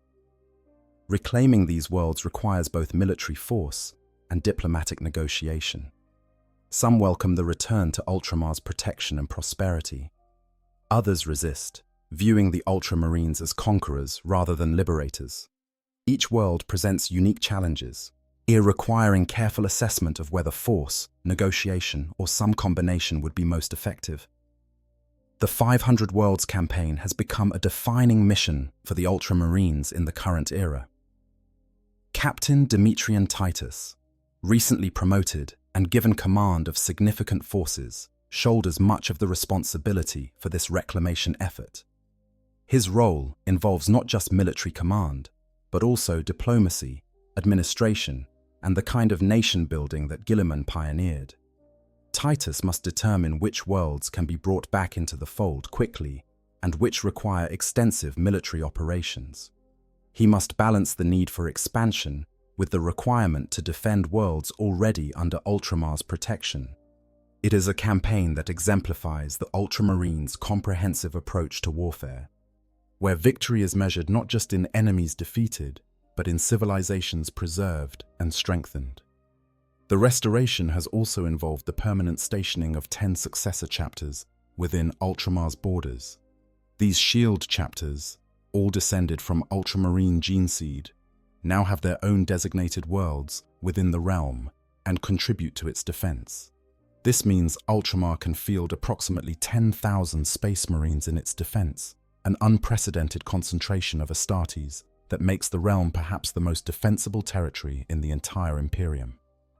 The coordination between the Ultramarines and their successors demonstrates the advantages of shared gene seed and common doctrine. They can operate together seamlessly, understanding each other's tactics and capabilities without lengthy integration periods. Ultramar's prosperity has made it a target throughout its history. The Word-bearers sought to destroy it during the heresy. Tyrannid hive fleets have attacked it repeatedly, drawn by the density of biomass concentrated in the 500 worlds. The forces of Nurgle invaded during the Plague Wars, attempting to transform the realm into a garden of pestilence. Chaos warbands, alien raiders, and ambitious warlords have all tried to conquer or destroy Ultramar, viewing it as both a strategic prize and a symbolic target. Yet the realm endures, defended by warriors who understand that they protect not just territory, but a way of life, a vision of what humanity can achieve. The realm of Ultramar demonstrates the Ultramarines' power in ways that extend far beyond their combat capabilities. And it proves that the Imperium need not be a dystopian nightmare, that efficient governance and martial strength can coexist, that humanity's defenders can be builders as well as destroyers. When Imperial officials visit Ultramar, They often experience cognitive dissonance, unable to reconcile what they see with their understanding of how the Imperium functions. How can worlds be both prosperous and loyal? How can citizens possess education and still revere the Emperor? How can a system function efficiently without crushing brutality? The answer lies in Guilliman's vision, maintained across 10,000 years by warriors who refuse to compromise on their principles. Ultramar is not simply the Ultramarines' recruitment ground or resource base. It is their reason for existing, the civilization they were created to protect, as the living proof that their Primarch's ideals remain viable even in the galaxy's darkness. Every Ultramarine knows that they fight not just for abstract concepts like honor or duty, but for real people, living real lives in Ultramar's cities and farms. This gives them motivation that goes beyond simple indoctrination or genetic conditioning. They fight for something worth preserving, something that justifies the sacrifices they make and the burdens they bear. And in fighting for Ultramar, they fight for the dream of what all the Imperium might someday become, if humanity can survive long enough to achieve it. The Battle of Macragge, triumph against the Swarm. In the closing years of the 41st Millennium, a new threat emerged from the intergalactic void, something the Imperium had never faced before and was utterly unprepared to combat. The Tyranids arrived as hive fleet behemoth, a living tide of alien organisms driven by an insatiable hunger, an alien intelligence so vast and incomprehensible that contact with it drove psychers mad. This was not an enemy that could be negotiated with or deterred, not an invader that sought conquest or resources in any conventional sense. The Tyranids existed only to consume, to strip worlds of all biological matter, and move on to the next meal, leaving behind lifeless rocks floating in the void. Inquisitor Kryptman of the Ordo Xenos had been tracking the fleet's approach, watching in horror as world after world fell silent, their populations consumed down to the last microbe. His warnings reached Chapter Master Marneus Calgar of the Ultramarines, who immediately recognized the magnitude of the threat. The Tyranids were not simply heading toward any Imperial territory. They were on a direct course for Ultramar, for Macragge itself. Every world in the 500 worlds lay in their path. Billions of citizens about to face an enemy that viewed them only as food. The Ultramarines had weeks, perhaps only days, to prepare for an invasion, unlike anything in their history. Calgar's response demonstrated the organizational genius that Guilliman had embedded in his chapter. Rather than simply concentrating forces at Macragge, he established a defensive in-depth strategy that would bleed the Tyranids at every stage. Outer system defenses were reinforced. Strike cruisers patrolled the approaches to Ultramar, ready to identify and harass Tyranid bioships as they emerged from the void. Warning networks were established so that when the invasion began, every world would know immediately. Most controversially, Calgar ordered full evacuations of several worlds that lay directly in the Tyranids' path, recognizing that these positions were indefensible, and that saving the populations was more important than holding territory. When the Tyranid fleet arrived, it exceeded even the most pessimistic projections. The bioships numbered in the thousands, massive living vessels that pulsed with biological energy, each one capable of deploying millions of Tyranid organisms to a planet's surface. The Ultramarines' fleet, powerful as it was, found itself outnumbered 10-1 or worse. The void battles that followed were desperate holding actions. His Space Marine crews fighting with grim determination to destroy as many Tyranid vessels as possible before they reached Macragge. Every bioship destroyed was one less that could deposit its cargo of nightmares on the chapter homeworld. But for every ship the Ultramarines killed, 2 more took its place. The outer worlds fell quickly, overwhelmed by the swarm. Prandium, a thriving hive world, was consumed in a matter of days, its population of billions providing biomass to fuel the hive fleet's continued advance.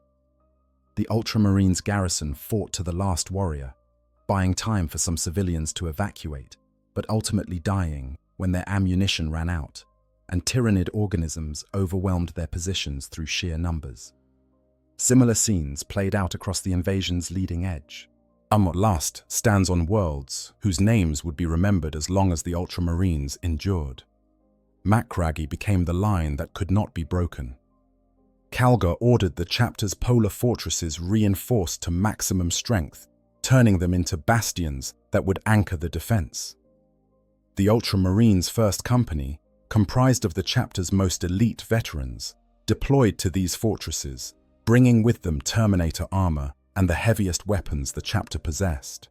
Supporting them were hundreds of thousands of soldiers from the Ultramar Defense Forces, brave men and women who knew they faced horror beyond imagining but refused to abandon their homeworld. Orbital defense stations, massive constructs bristling with weapons, formed a network of fire support that could engage tyrannid organisms attempting to deploy to the surface. The initial tyrannid assault on Macragge was beyond anything the defenders had imagined. Mycetic spores, living drop pods carrying tyrannid organisms, fell like rain across the planet's surface.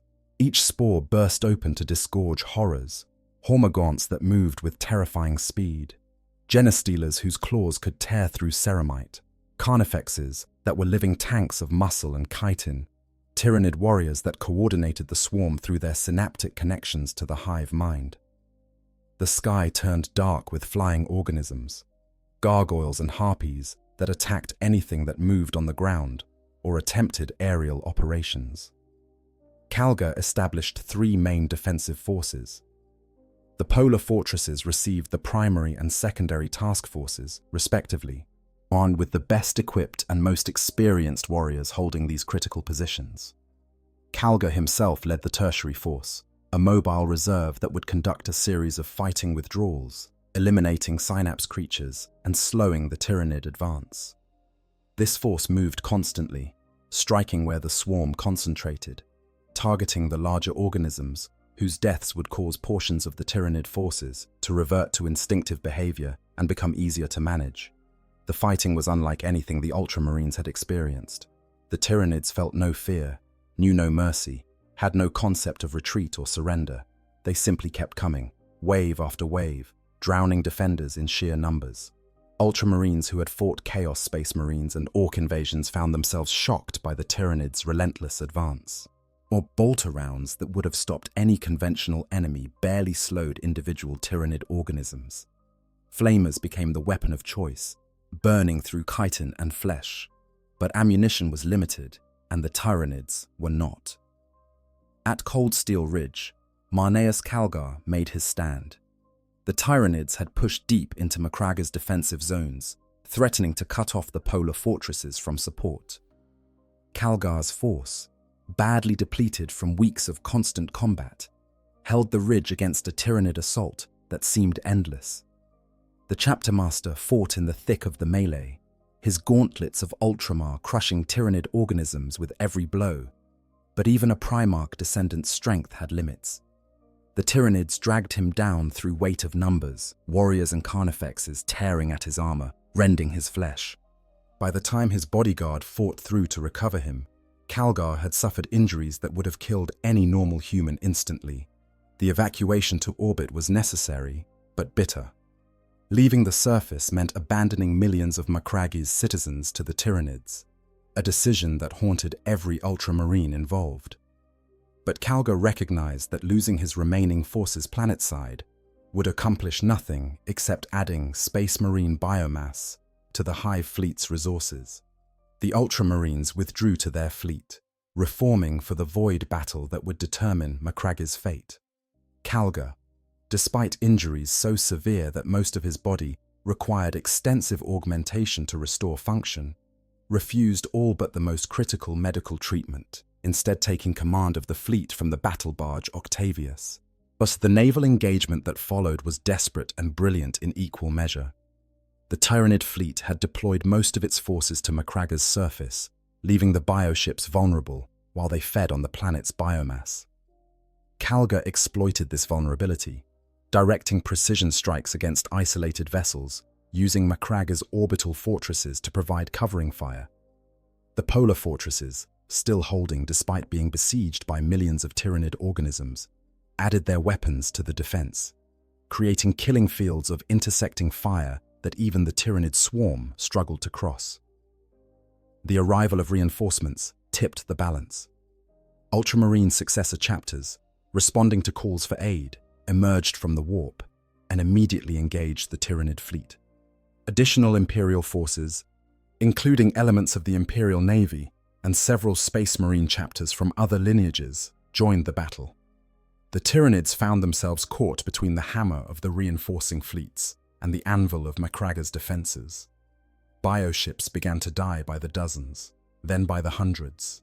Their vital organs ruptured by lance strikes and torpedoes, their carcasses left floating in Macraga's orbit. On the surface, the polar fortresses held through sheer determination and the sacrifice of the defenders. The First Company veterans fought with a ferocity born of desperation, knowing that their homeworld's survival depended on them holding just a few more hours, just a few more minutes. The Ultramar Defense Forces, though only human and facing enemies that caused even Space Marines to feel fear, stood their ground and died in place rather than retreating. Entire regiments were consumed by the swarm, their names added to the rolls of heroes who gave everything for Ultramar. The Battle of Macragge lasted months, from the initial void actions to the final cleansing of tyrannid organisms from the planet's surface. When it finally ended, the victory felt hollow. The Ultramarines had lost their entire First Company, 200 of their finest veterans dead to the last warrior. Macragge's surface bore scars that would take decades to heal, entire regions scoured of all life. The civilian casualties numbered in the millions, populations that had survived for thousands of years simply erased. Other worlds in Ultramar had suffered even worse, some consumed entirely, their names living on only in memorials and the memories of survivors. But Macragge had held. The Tyrannids had been defeated, their hive fleet shattered, their hive tyrant killed in its final assault on the polar fortress. Billions had survived who would have died if the defense had failed. Ultramar remained intact, bloodied but unbroken. And the Imperium had learned critical lessons about fighting Tyrannids. Knowledge purchased in blood, but that would save countless lives in future encounters with the swarm. The Ultramarines, despite their losses, had demonstrated once again why they were considered the finest Space Marine chapter, combining tactical brilliance with stubborn courage to achieve victory against impossible odds. The Battle of Macragge became legendary throughout the Imperium. Tales spread of Marneus Calgar's heroic stand at Cold Steel Ridge, he fighting until his body was nearly destroyed, but his spirit remained unbroken. Songs were sung of the First Company's sacrifice, warriors who knew they would not survive but fought anyway because their brothers needed them to hold just a little longer. The Ultramar Defense Forces were lauded across the Imperium as examples of what ordinary humans could achieve when properly trained, equipped, and led. And the Tyrannids gained a grudging respect as enemies who could hurt even the mighty Ultramarines, a threat that the Imperium would have to take seriously from that point forward. For the Ultramarines themselves, the battle reinforced beliefs that Guilliman had instilled 10,000 years earlier. They learned that preparation and planning mattered, as that Calgar's defensive strategy had been the difference between hard-won victory and catastrophic defeat. They learned that sacrifice was sometimes necessary, that winning required warriors willing to die so that others might live. They learned that their duty extended beyond simply defeating enemies to protecting the citizens of Ultramar, that their purpose was not just destruction, but preservation. And they learned that even in the face of an enemy as terrifying as the Tyrannids, as long as Ultramarines stood ready to fight, Ultramar would endure. The rebuilding that followed was extensive and difficult. The First Company had to be entirely reconstituted from veterans promoted from the battle companies. Macragge's damaged infrastructure required decades of repair and reconstruction. Other worlds in Ultramar needed similar assistance, constraining the realm's resources, but the work was done, slowly and methodically, with the same attention to detail that characterized everything the Ultramarines did. And when it was complete, Ultramar emerged stronger than before, its defenses improved, its people tempered by the knowledge that they had survived the worst the galaxy could throw at them. The Battle of Macragge stands as one of the Ultramarines' greatest triumphs, a victory that required everything they were and everything they could become. It demonstrated their power not through overwhelming force, but through comprehensive capability, tactical brilliance, strategic planning, coordination with other Imperial forces, stubborn determination, and the ability to inspire ordinary humans to superhuman feats. This was the Ultramarines at their finest, and defending their realm against annihilation and emerging victorious through skill, sacrifice, and the unshakable conviction that Ultramar was worth any price to preserve. Heroes of the chapter. The greatest warriors. Throughout 10 millennia of warfare, the Ultramarines have produced warriors whose deeds echo across the Imperium. Heroes whose names are spoken with reverence, whose actions have shaped the chapter's character and demonstrated what it means to be an Ultramarine. These individuals, while exceptional even among Space Marines, embody the principles that Guilliman established: tactical brilliance, unwavering dedication, courage tempered by wisdom, and the understanding that they serve something greater than themselves. Their stories illustrate what makes the Ultramarines powerful, and showing how individual excellence combines with institutional strength to create a chapter capable of facing any threat. Marneus Augustus Calgar stands as perhaps the greatest chapter master in Ultramarines history, save only Guilliman himself. His leadership has shaped the chapter for over 300 years, an unprecedented tenure that speaks to both his capabilities and the trust his brothers place in him. Born taciturn on the world of Nova Thulium, he took the name Marneus Calgar after his childhood friend was killed by Chaos cultists during their aspirant training. This act of remembrance defined Calgar's character. He honors the fallen by ensuring their names and sacrifices are never forgotten, that they are woven into the continuing story of the chapter. His tactical brilliance has been demonstrated across hundreds of campaigns. At the Siege of Zalathras, he single-handedly held a crucial gate against an entire Orc horde for a full day and night, refusing to yield even when reinforcements failed to arrive on schedule. His stand allowed the main Ultramarines force to complete a flanking maneuver that routed the Orc invasion.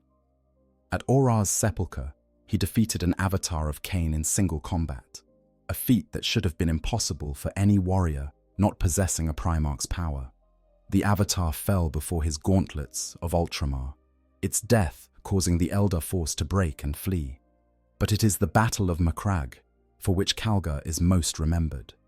His defense against Hive Fleet Behemoth demonstrated every quality that makes an exceptional commander. He planned comprehensively, establishing defensive zones and fallback positions that maximized his force's effectiveness. He fought personally when necessary, leading from the front and inspiring his warriors through example. He made the hard choices, ordering evacuations and withdrawals when they were necessary, despite the bitter cost. And he persevered despite injuries that would have killed almost anyone else, refusing to abandon his duty even when his body had been broken. The augmentation he received after Macragge left him more machine than man, with only a portion of his original body still biological. Some might have viewed this as a horrifying fate, a kind of death even if consciousness persisted.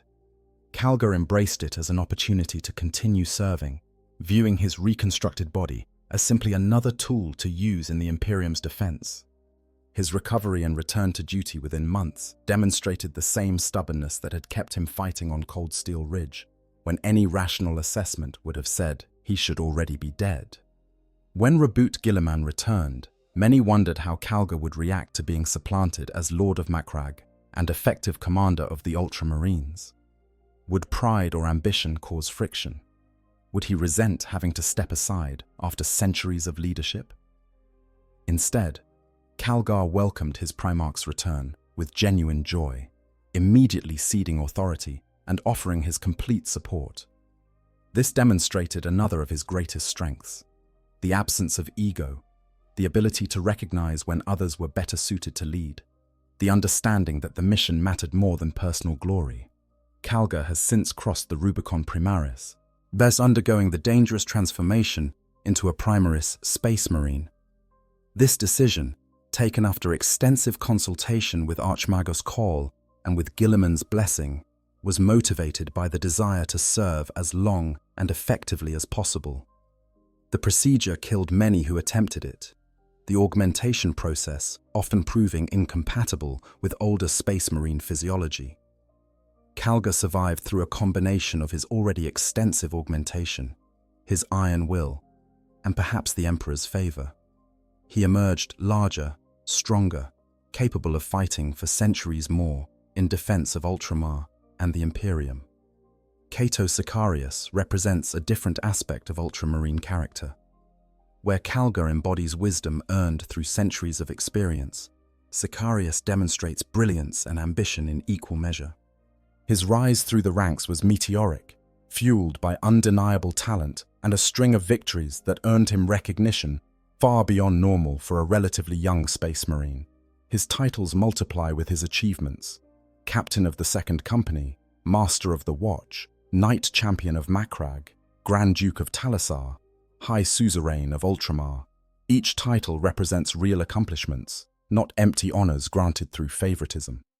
Sicarius's combat prowess is legendary. He wields the Talassarian Tempest Blade, a master-crafted power sword that has claimed the lives of countless enemies, with a skill that rivals the greatest bladesmasters in the chapter. His tactical acumen, while sometimes perceived as reckless by more conservative officers, has repeatedly delivered victory where more cautious approaches might have failed. And at the Battle for Black Reach, his aggressive tactics broke an orc assault that threatened to overwhelm Ultramarines' positions, turning near defeat into stunning victory. His relationship with other chapter officers is complex. Many see him as the natural heir to Calgar's position, the next chapter master when that role becomes vacant. Others question whether his ambition might cloud his judgment, whether his desire for glory might lead him to take unnecessary risks. His apparent venom toward Uriel Ventris, captain of the Fourth Company, stems partly from their different approaches to warfare, and partly from personal history. Where Ventris advocates flexible interpretation of the Codex Astartes, Sicarius insists on strict adherence to its doctrines, at least in public. Yet this philosophical difference reflects larger debates within the chapter about how rigidly to follow Guilliman's teachings. Sicarius's greatest test came when he accompanied Guilliman to Terra following the Primarch's resurrection.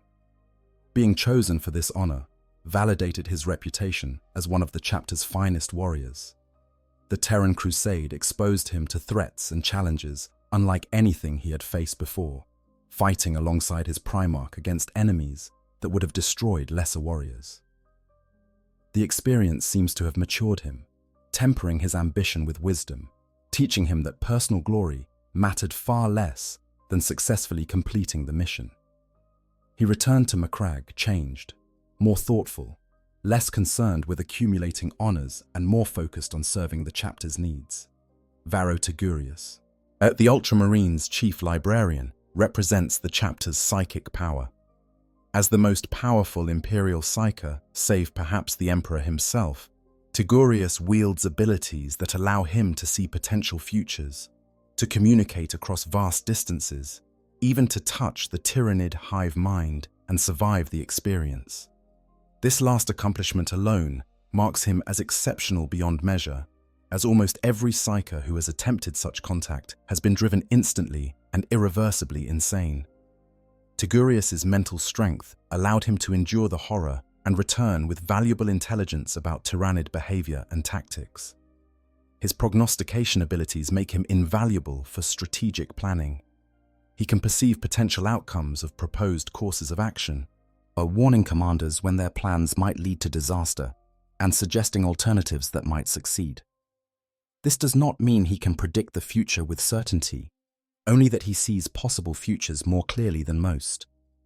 The warp's chaotic nature ensures that even Tigurius's visions are fallible, subject to change as circumstances evolve. But even imperfect foresight provides advantages.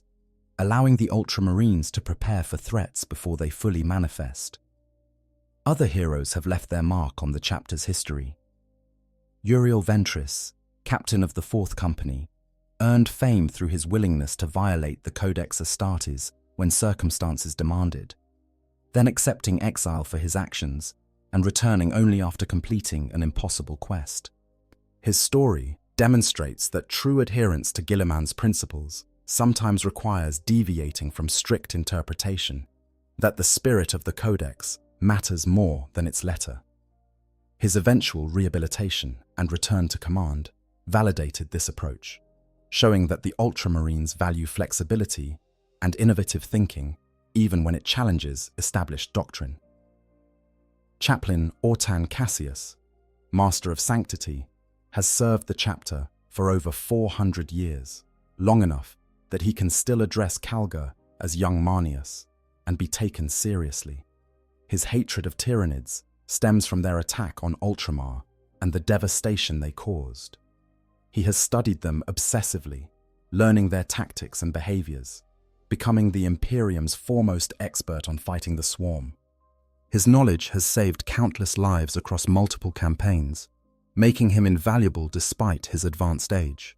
Torias Telion, Scout Sergeant of the 10th Company, has trained generations of Ultramarines, teaching young neophytes the skills they need to survive as full battle brothers. His patient instruction and vast experience have shaped 3 chapter masters and many of the chapter's greatest heroes. Telion's humility prevents him from seeking recognition, but his influence on the Ultramarines is profound, his teachings passing from generation to generation through the warriors he trained. These heroes, and hundreds like them, whose names fill the chapter's records, demonstrate what makes the Ultramarines powerful. They show that excellence is not accidental, but cultivated through the chapter's training, culture, and expectations. But they prove that even among genetically enhanced super soldiers, individual character matters, that courage, wisdom, and dedication elevate warriors beyond what their augmentation alone could achieve. And they exemplify the principles Guilliman established 10,000 years ago, that being an Ultramarine means more than simply being an effective killer, that it requires tactical brilliance, strategic thinking, and the wisdom to know when to fight and when to seek other solutions. The chapter's heroes inspire future generations, showing aspirants what they might become if they dedicate themselves fully to the Emperor's service. They provide examples of how to conduct oneself in battle and in peace, how to balance aggression with restraint, how to remain human despite the transhuman transformation they have undergone. So they demonstrate that the Ultramarines' power stems not just from their organization or resources, but from the exceptional individuals who comprise the chapter, warriors who would be remarkable in any era, but who reach their full potential through the culture and training that Guilliman created. The return of the Primarch, a new dawn. For 10,000 years, Reboot Guilliman had sat upon his throne in the Temple of Correction, his body preserved in a stasis field after being poisoned by Fulgrim's blade. The sons of Guilliman had maintained their vigil, never abandoning hope that someday, somehow, their Primarch might be restored to them. They organized their entire culture around the memory of what he had taught them, following the Codex Astartes with devotion that bordered on religious fervor, protecting Ultramar against all threats, waiting for a miracle that seemed increasingly unlikely with each passing century. In the closing years of the 41st Millennium, as the 13th Black Crusade tore open the galaxy and the Great Rift split reality itself, that miracle finally occurred. Archmagos Dominus Belisarius Cawl, having secretly worked for 10 millennia on a project commissioned by Guilliman himself before the heresy, arrived at Macragge with a device capable of healing even a Primarch. Accompanying him were the Inari, Eldar, who followed a newly awakened god of death, and Saint Celestine, the living saint whose faith burned bright enough to drive back chaos itself. This unlikely alliance converged on Macragge, just as Abaddon the Despoiler's Black Legion launched an invasion of Ultramar as part of the 13th Black Crusade. But the timing was not coincidental. Chaos forces sought to prevent what Call was attempting, understanding that a resurrected Primarch would fundamentally alter the balance of power in the galaxy. The battle that followed saw the Temple of Correction itself become a war zone, Chaos Space Marines fighting desperately to reach Guilliman's stasis chamber, while the Ultramarines defended their Primarch with fanatical determination. Saint Celestine's faith proved crucial. Her divine power, combined with Call's technical mastery and the Innery's arcane knowledge, broke the stasis field and healed Guilliman's wounds. The Primarch's eyes opened for the first time in 10 millennia. What he saw must have been profoundly disorienting. The last thing he remembered was Fulgrim's blade piercing his throat, poison burning through his system, a darkness closing in. Now he awoke to find his chapter under attack, his fortress monastery besieged, and strangers standing over him claiming they had saved his life. Guilliman's first act upon awakening was characteristically decisive. He assessed the tactical situation, understood immediately what needed to be done, and took command. The armor of fate, the Primarch's ancient war gear, was brought forth and donned. The Emperor's sword, a weapon of such power that it burned with holy fire, was placed in his hand, and Robut Guilliman, Lord of Ultramar, went to war against the forces that threatened his realm. His presence on the battlefield transformed everything. Space Marines, who had been fighting desperately to hold ground, suddenly found themselves advancing, as their Primarch's tactical genius turning near defeat into overwhelming victory. The Black Legion forces were driven from Macragga within days of Guilliman's resurrection. The Primarch's strategic brilliance, combined with his personal combat prowess and the morale boost his presence provided, made the outcome inevitable. Abaddon's invasion, which should have conquered Ultramar, or at least inflicted crippling damage, instead became a humiliating defeat. The Warmaster of Chaos was forced to withdraw, his forces shattered, his objectives unachieved.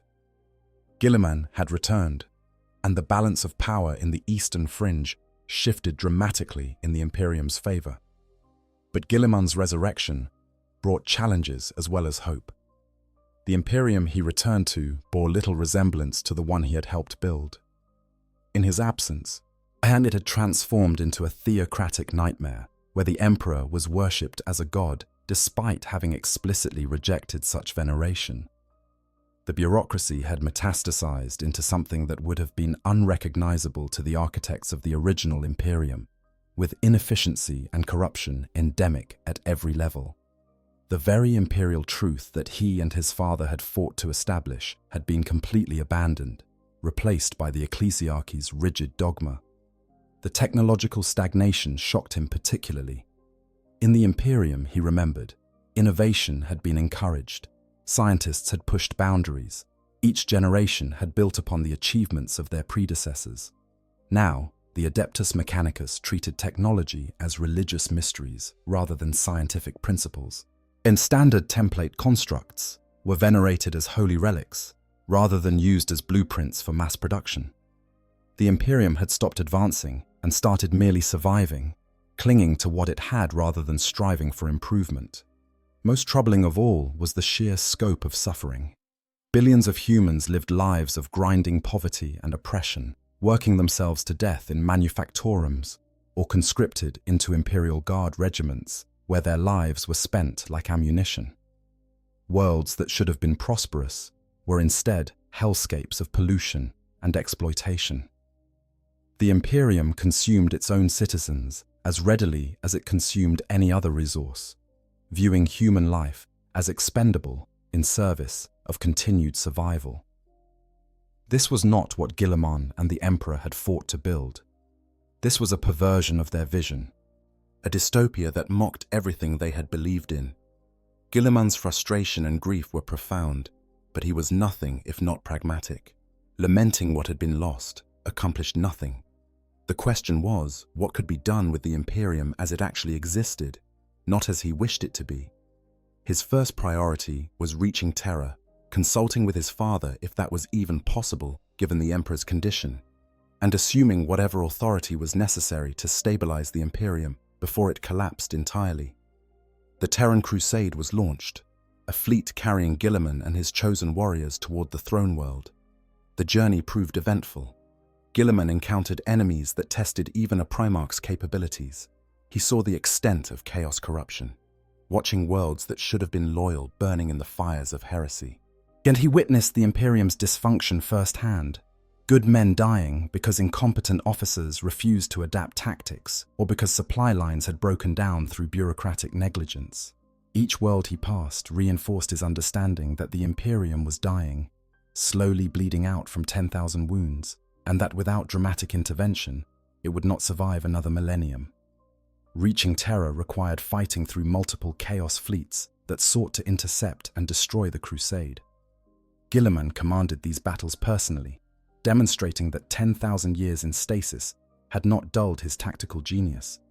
If anything, the new threats he faced, from demon engines to heretical war machines that had not existed during the heresy, forced him to innovate, and proving that his strategic thinking remained as adaptable as ever. The Terran Crusade fought its way through every obstacle, leaving shattered enemy fleets in its wake. The arrival at Terra marked a turning point in Imperial history. Guilliman requested an audience with the Emperor, entering the throne room where his father sat entombed in the Golden Throne. What passed between them remains unknown. The Adeptus Custodes, who guard the Emperor, maintaining their silence about whatever transpired. Guilliman emerged changed, his face showing emotions that observers struggled to interpret. Grief, certainly. Determination, absolutely. But also something that might have been hope, or perhaps simply resolve to do what needed to be done, regardless of the cost. The High Lords of Terra, as the council that had governed the Imperium in the Emperor's absence, initially resisted Guilliman's authority. Some questioned whether he truly was the Primarch returned, or some clever imposter. Others worried that accepting a Primarch's leadership would diminish their own power. But Guilliman had the backing of the Adeptus Custodes, who confirmed his identity and supported his assumption of authority. He had Saint Celestine's endorsement, carrying weight with the ecclesiarchy. And he had the simple reality that the Imperium desperately needed leadership, that the High Lords had proven inadequate to the galaxy's current challenges. Guilliman assumed the title of Lord Commander of the Imperium, the same position he had held after the heresy. This gave him authority over the Imperium's military forces and significant influence over civil administration. His first acts in this role demonstrated both his strategic priorities and his understanding of the Imperium's problems. He launched the Indomitus Crusade, a massive military campaign aimed at stabilizing the Imperium in the wake of the Great Rift's opening. Simultaneously, he began implementing reforms to imperial governance, attempting to address the worst inefficiencies and corruptions that plagued the administratum. The Indomitus Crusade deployed the Primaris Space Marines that Call had been developing in secret for 10 millennia. These enhanced Astartes, larger and more capable than their firstborn predecessors, represented a dramatic improvement in Space Marine capability. Guilliman distributed them to existing chapters as reinforcements and used them to found new chapters in the Ultima founding. This influx of fresh warriors, combined with Guilliman's strategic direction, allowed the Imperium to launch offensives rather than simply defending what it held. Worlds that had been lost to chaos or alien invasion were reclaimed. Imperial authority was reasserted in regions that had descended into anarchy. The crusade lasted over a century, with Guilliman personally leading multiple fleet groups and coordinating dozens more from afar. His presence on battlefields across the Imperium inspired Imperial forces to achievements they had thought impossible. Guard regiments fought harder, knowing a Primarch led them. Space Marine chapters coordinated their efforts rather than pursuing separate agendas. Even the Adeptus Mechanicus proved more willing to deploy their most advanced equipment when Guilliman requested it directly. The Imperium, which had been slowly losing ground for millennia, suddenly began to win again. But the Crusade also revealed how vast the Imperium's problems truly were.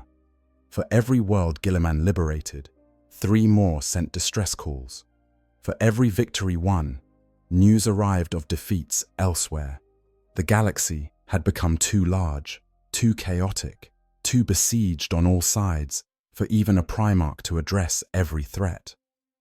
Guilliman found himself making the kind of brutal triage decisions that would have horrified his younger self, determining which worlds could be saved and which would have to be abandoned, which populations would receive reinforcements and which would be left to their fate. His return to Ultramar during the Plague Wars demonstrated both his continuing dedication to his realm and the reality that he could not be everywhere at once.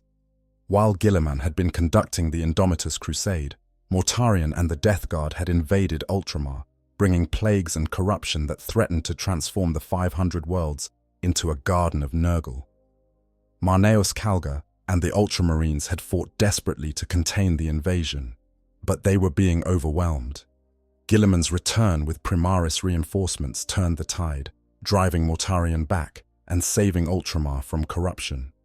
The confrontation between Guilliman and Mortarion was deeply personal. These were brothers who had once fought side by side during the Great Crusade, now facing each other as mortal enemies. Mortarion, being transformed into a demon Primarch, represented everything Guilliman opposed: acceptance of corruption, embrace of powers that destroyed rather than built, abandonment of humanity for the sake of power.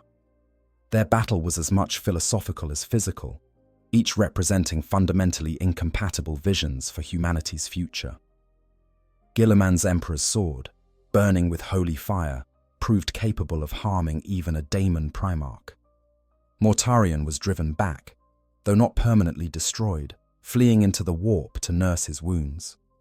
The Plague War's conclusion allowed Guilliman to focus on implementing his vision for Ultramar's restoration. He declared that the realm would return to its original extent of 500 worlds, launching the campaign that continues into the present. He established the Tetrarch system, while delegating regional authority to trusted officers who could govern in his absence. He stationed 10 Space Marine chapters within Ultramar's borders permanently, ensuring the realm possessed defenses sufficient to deter future invasions. And he worked to make Ultramar a model for what the rest of the Imperium could become, proving that efficiency and justice could coexist. Guilliman's greatest challenge has been accepting the limitations of what he can achieve. He is one Primarch trying to save an empire of 1,000,000 worlds beset by enemies on all sides. He cannot be everywhere, cannot solve every problem, cannot save every world that needs saving. This reality forces him to make compromises that trouble his conscience, to prioritize some sectors over others, to accept losses that in better times would be considered catastrophic. But the weight of command crushes him daily, the knowledge that billions die while he attends to matters elsewhere, that his decisions determine who lives and who is abandoned to darkness. Yet he perseveres because someone must.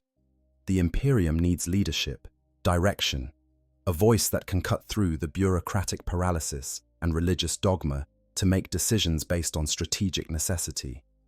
Guilliman provides that leadership, bearing the burden because no one else can or will. His reforms proceed slowly, opposed by conservative factions that prefer familiar dysfunction to uncertain change.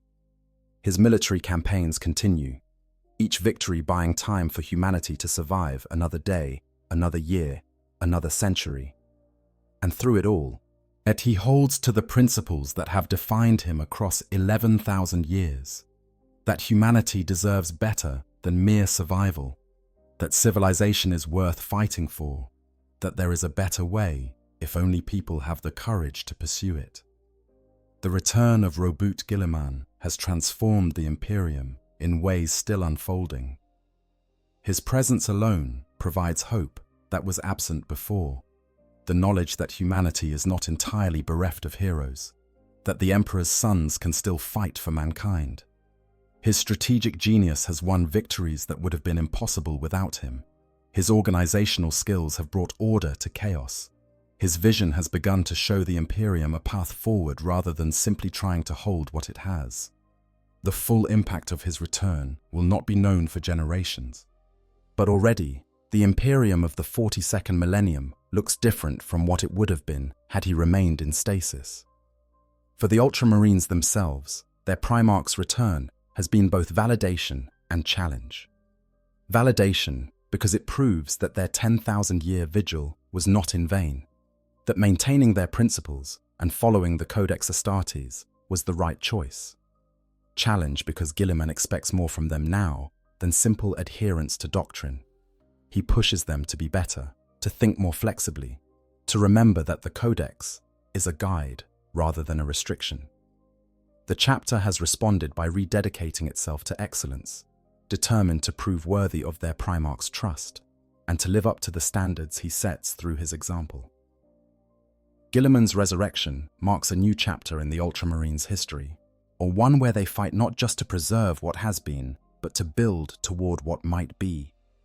With their Primarch leading them, with Ultramar being restored to its former glory, with new Primaris warriors swelling their ranks and those of their successors, the sons of Guilliman stand ready to face whatever horrors the galaxy unleashes. They remain what they have always been: disciplined, dedicated, determined warriors who understand that they fight for something worth preserving. But now they fight with renewed hope, knowing that their father has returned to guide them, and that the dream he and the Emperor shared 10,000 years ago might yet be achieved. Gene seed and successors, a legacy. Multiplied. The genetic legacy of Reboot Guilliman extends far beyond the Ultramarines chapter itself, spreading across the Imperium through hundreds of successor chapters that share his gene seed. This biological inheritance represents one of the most significant sources of the Ultramarines' power, creating a network of interconnected chapters that share not just genetic material, but also tactical doctrines, organizational principles, and a common understanding of what it means to be a Space Marine. The purity and stability of Ultramarine gene seed has made it the foundation for the majority of all Space Marine chapters, ensuring that Guilliman's influence touches nearly every corner of the Imperium's military forces. Gene seed is the biological mechanism by which Space Marines are created, in a collection of specialized organs derived from the Primarch's own genetic material and implanted into human aspirants to transform them into transhuman warriors. Each Primarch's gene seed carries unique characteristics, both physical and psychological, that shape the Space Marines created from it. Some gene seed lineages suffer from genetic degradation, developing mutations or instabilities that become worse with each successive generation. The Blood Angels struggle with the Red Thirst and Black Rage, genetic flaws that drive their warriors toward madness and death. The Space Wolves' gene seed is so unstable that it can only be implanted in recruits from their homeworld of Fenris. Other chapters face similar challenges, their gene seed gradually deteriorating despite the best efforts of their apothecaries. While Ultramarine gene seed stands apart for its remarkable purity and stability. After 10,000 years and countless generations of Space Marines, mutation remains within tolerable limits. The gene seed continues to function as it was designed to, producing Space Marines of consistent quality without the degradation that plagues other lineages. This purity is not accidental, but rather reflects Guilliman's own genetic perfection and the careful monitoring he established for his legion's gene seed stocks. The apothecaries of the Ultramarines maintain rigorous screening protocols, testing each batch of gene seed for any signs of mutation or corruption, ensuring that only the purest samples are used for implantation. This genetic stability provides multiple strategic advantages. First, it allows the Ultramarines to maintain consistent recruitment rates without worrying that their gene seed will become unusable over time. Second, it means that Ultramarine successor chapters can be created at any founding with high confidence that the gene seed will function properly, making Guilliman's lineage the preferred choice when the High Lords of Terror authorize new chapters. Third, it enables the Ultramarines to provide gene seed support to their successors when needed, helping them recover from catastrophic losses that might otherwise result in chapter extinction. The second founding saw the creation of the first Ultramarine successor chapters, as Guilliman's legion was broken down into smaller formations according to the Codex Astartes. The Ultramarines themselves retained approximately 1,000 warriors, While numerous new chapters were founded from the Legion's remaining strength, the exact number of second founding chapters created from Ultramarine gene seed is uncertain, as records from that turbulent period are incomplete. However, confirmed successors include the Aurora chapter, the Black Consuls, the Doom Eagles, the Eagles of Glory, the Genesis chapter, the Inceptors, the Libators, the Mortifactors, the Nemesis, the Nova Marines, the Patriarchs of Ulixis, the Praetors of Ultramar, the White Consuls, and many others. Each of these chapters received not just gene seed, but also a portion of the Ultramarines' equipment, fleet assets, and most importantly, experienced warriors who could pass on the Legion's traditions and tactical knowledge.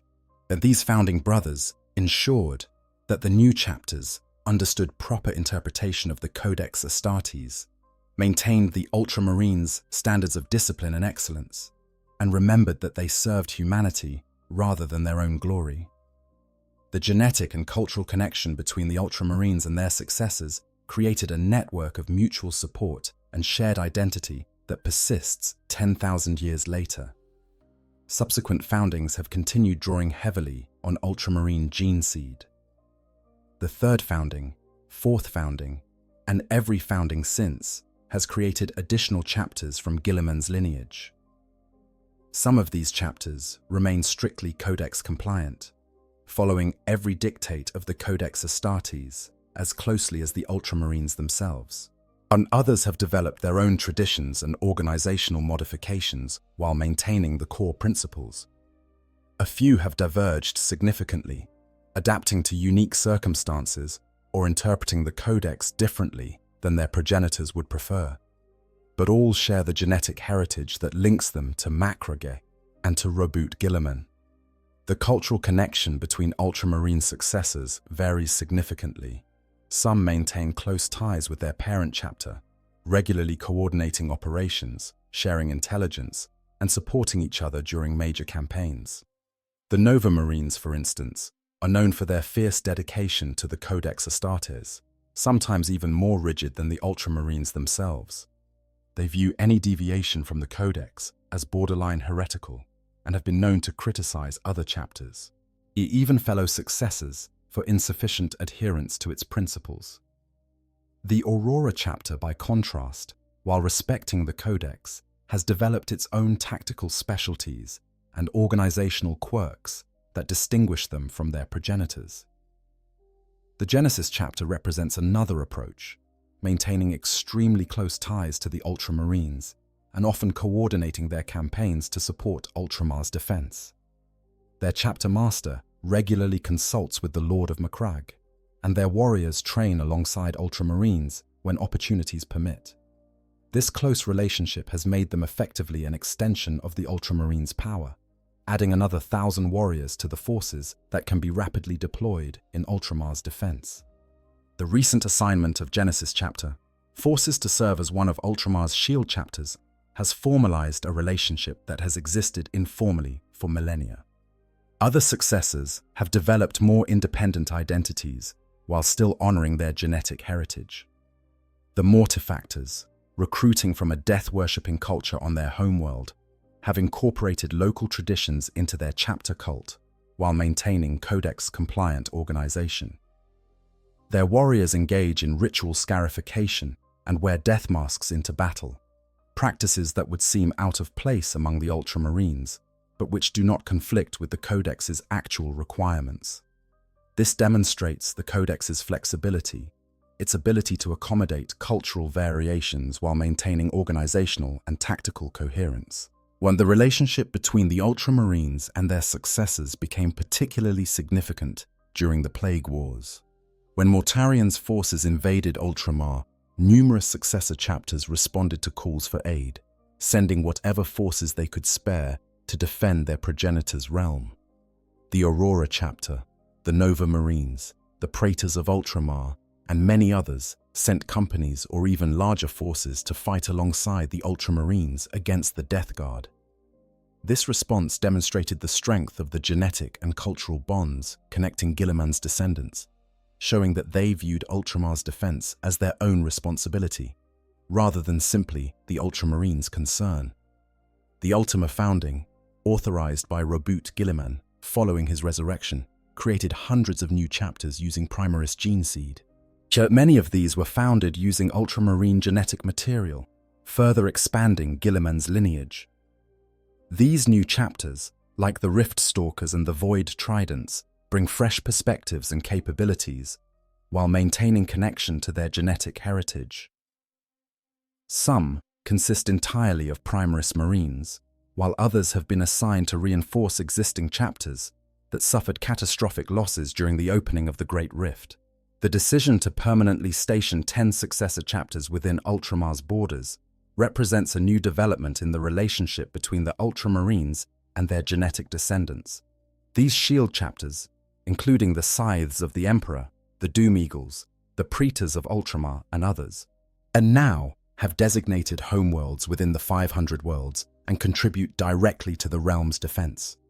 This arrangement provides Ultramar with approximately 10,000 Space Marines available for its defense at any given time, creating perhaps the most heavily defended region in the entire Imperium outside of the Sol system itself. The genetic purity of Ultramarine gene seed has taken on new significance with the introduction of Primaris Space Marines. The augmentation procedures that create Primaris Marines are more complex and demanding than those for Firstborn Marines, requiring gene seed of exceptional quality to achieve successful results. The stability of Ultramarine gene seed makes it ideal for Primaris creation, resulting in lower failure rates and more consistent outcomes compared to some other lineages. And this has led to Ultramarine-descended chapters being among the first to successfully integrate large numbers of Primaris Marines into their ranks. The Rubicon Primaris, the dangerous procedure that can transform Firstborn Marines into Primaris Marines, also benefits from Ultramarine gene seed stability. While the procedure remains risky, regardless of gene seed lineage, Ultramarines and their successors have achieved higher success rates than chapters descended from more unstable Primarchs. Marneus Calga's successful crossing of the Rubicon demonstrated that even extensively augmented Firstborn Marines can survive the transformation when supported by pure gene seed and expert medical care. The strategic implications of having hundreds of chapters share Ultramarine gene seed cannot be overstated. This creates a vast network of forces that can potentially coordinate more easily than chapters from different lineages. When Ultramarine successors fight alongside each other or with their parent chapter, they share tactical doctrines, organizational structures, and often even strategic philosophies that come from their common heritage and shared adherence to the Codex Astartes. This makes joint operations smoother, coordination more effective, and combined arms warfare more devastating. The political influence this genetic network provides is equally significant. When matters affecting Space Marine interests come before the High Lords of Terra or other Imperial authorities, chapters descended from Guilliman's gene seed represent a substantial voting bloc. Their collective voice carries weight that individual chapters could never achieve alone. This influence has been used carefully and sparingly, primarily to protect Space Marine autonomy and to advocate for strategic priorities that benefit the Imperium as a whole. But the potential exists for Ultramarine successors to shape Imperial policy in ways that favor their interests. Some have criticized this concentration of power, suggesting that having so many chapters descended from a single Primarch creates exactly the kind of risk that the Codex Astartes was meant to prevent. If Ultramarine successors coordinated their efforts toward rebellion, they could potentially field forces rivaling the old legions in size, if not in organizational cohesion. However, this concern ignores the fundamental character of Ultramarine-descended chapters. They are, almost without exception, deeply loyal to the Imperium and to the principles Guilliman established. Their dedication to the Codex Astartes, which explicitly prohibits the kind of legion building that would be necessary for coordinated rebellion, serves as a safeguard against such scenarios. The gene seed legacy also provides insurance against catastrophic losses. When a chapter suffers devastating casualties, whether through failed campaigns, warp incidents, or enemy action, It can potentially recover by requesting gene seed support from related chapters. The Ultramarines maintain significant gene seed stocks specifically for this purpose, able to provide emergency supplies to successors facing extinction. This mutual support network has saved numerous chapters that might otherwise have been lost, was preserving the Imperium's military strength and maintaining continuity of traditions and knowledge that would have died with the chapters themselves. The genetic connection extends beyond simple biology into shared culture and identity. Ultramarine successors tend to value similar virtues: discipline, tactical flexibility, dedication to the Codex Astartes, and the understanding that Space Marines exist to serve humanity rather than to seek personal glory. These shared values create a common identity that transcends individual, chapter traditions or homeworld cultures. An Ultramarine and a Nova Marines Marine might have never met before, but they understand each other in ways that Marines from different genetic lineages might struggle to achieve. They speak the same tactical language, reference the same doctrinal texts, and share a common understanding of what it means to be an Ultramarine descendant. This legacy represents one of Reboot Guillimon's most enduring achievements. Through the purity of his gene seed and the quality of the principles he established, he has shaped the character of hundreds of chapters and influenced the development of tens of thousands of Space Marines across 10 millennia. The impact of this genetic and cultural legacy on the Imperium's survival cannot be measured, but is undoubtedly profound. Ultramarine successors have fought in every major conflict the Imperium has faced, defending countless worlds, turning back innumerable invasions, and maintaining the Imperium's borders against enemies that would otherwise have consumed humanity entirely. As the Imperium faces the challenges of the 42nd millennium, as with the galaxy split by the Great Rift and new threats emerging on all sides, the strength of the Ultramarine genetic network has never been more important. These chapters provide the Imperium with a reliable core of disciplined, well-organized, tactically flexible forces that can be deployed wherever needed. They serve as force multipliers, their ability to coordinate with each other and with other Imperial forces, making them more effective than their numbers alone would suggest. And they continue the work that Guillimon began over 11,000 years ago, proving that humanity can build something worth defending, that civilization matters as much as victory, and that there is a better way forward if only warriors have the courage and wisdom to pursue it. Or why they are the most powerful. When we speak of the Ultramarines as the most powerful Space Marine chapter, we must understand power not as a single attribute, but as a combination of factors that together create comprehensive dominance. Raw combat prowess alone does not make a chapter powerful. Numbers without organization accomplish little. Resources without the wisdom to use them effectively are wasted. The Ultramarines excel across every dimension that matters, creating a level of comprehensive capability that no other chapter can match.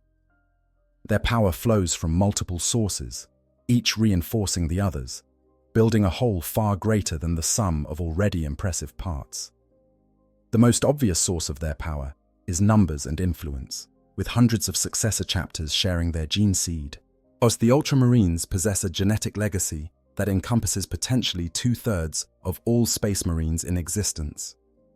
While these chapters maintain independence and do not answer to Ultramarines' command, they share tactical doctrines, organizational principles, and often coordinate their efforts when facing common threats. This creates a vast network of forces that, while not formally unified, represent an enormous reservoir of military strength that can be drawn upon during major crises. When the Imperium faces existential threats, Ultramarine successors answer the call, bringing thousands of additional warriors to the fight. This numerical advantage extends to the Ultramarines themselves. Unlike some chapters that struggle to maintain even their authorized strength of 1,000 battle brothers, whilst the Ultramarines consistently operate at or near full strength, their pure gene seed, efficient recruitment mechanisms, and the stability of Ultramar ensure a steady supply of high-quality aspirants. Their low casualty rates achieved through tactical excellence rather than cowardice, mean they do not constantly need to rebuild shattered companies. And their extensive training facilities allow them to process aspirants efficiently, creating fully trained Space Marines at rates that exceed many other chapters. The resources available to the Ultramarines dwarf what most chapters possess. Where other chapters rule a single world or maintain a mobile fortress monastery, the Ultramarines govern 500 worlds in Ultramar. This realm provides resources on a scale that approaches what was available to the old legions. Agricultural worlds feed not just civilian populations, but also provide the raw calories necessary to sustain enhanced metabolisms. Forge worlds and industrial centers manufacture equipment, weapons, vehicles, and ammunition in quantities that would be impossible for chapters with more limited production capacity. Shipyards construct and repair the fleet assets that project the Ultramarines' power across the eastern fringe and beyond. This resource base translates directly into military capability. The Ultramarines can field more vehicles, more Terminator armor, more advanced equipment than comparable chapters. They maintain one of the largest Space Marine fleets in existence, with multiple battle barges, strike cruisers, and countless escort vessels. Their armories contain weapons dating back to the Great Crusade. Master-crafted implements of war maintained in perfect condition by skilled artificers. When the Ultramarines deploy to war, they do so with logistics that would make many Imperial commanders weep with envy. They have redundant supply lines, multiple transport options, extensive ammunition reserves, and the industrial capacity to sustain extended campaigns without requiring external support. Tactical flexibility represents another crucial dimension of Ultramarines' power. The Codex Astartes provides comprehensive doctrine for virtually every combat situation imaginable, from void warfare to urban combat, from planetary assault to siege operations. Ultramarines train across this entire spectrum, ensuring they can adapt to whatever challenges they encounter. They do not rely on a single tactical approach or signature tactic, but instead assess each situation and apply the most appropriate solution. This flexibility makes them extremely difficult to counter because enemies cannot predict their approach or prepare defenses tailored to specific tactics. Their training regimen emphasizes this adaptability. Ultramarines regularly practice combined arms operations, learning to coordinate infantry, armor, air support, and artillery into seamless integrated battle groups. They train in multiple environments, from void operations to urban warfare to wilderness survival. They study enemy tactics comprehensively, maintaining tactical databases that contain information about every major threat the Imperium faces. When an Ultramarine encounters an enemy, even one he has never fought before, while he likely has access to doctrinal guidance based on that enemy's known capabilities and weaknesses. This institutional knowledge, accumulated and refined over 10,000 years, provides advantages that go far beyond individual warrior skill.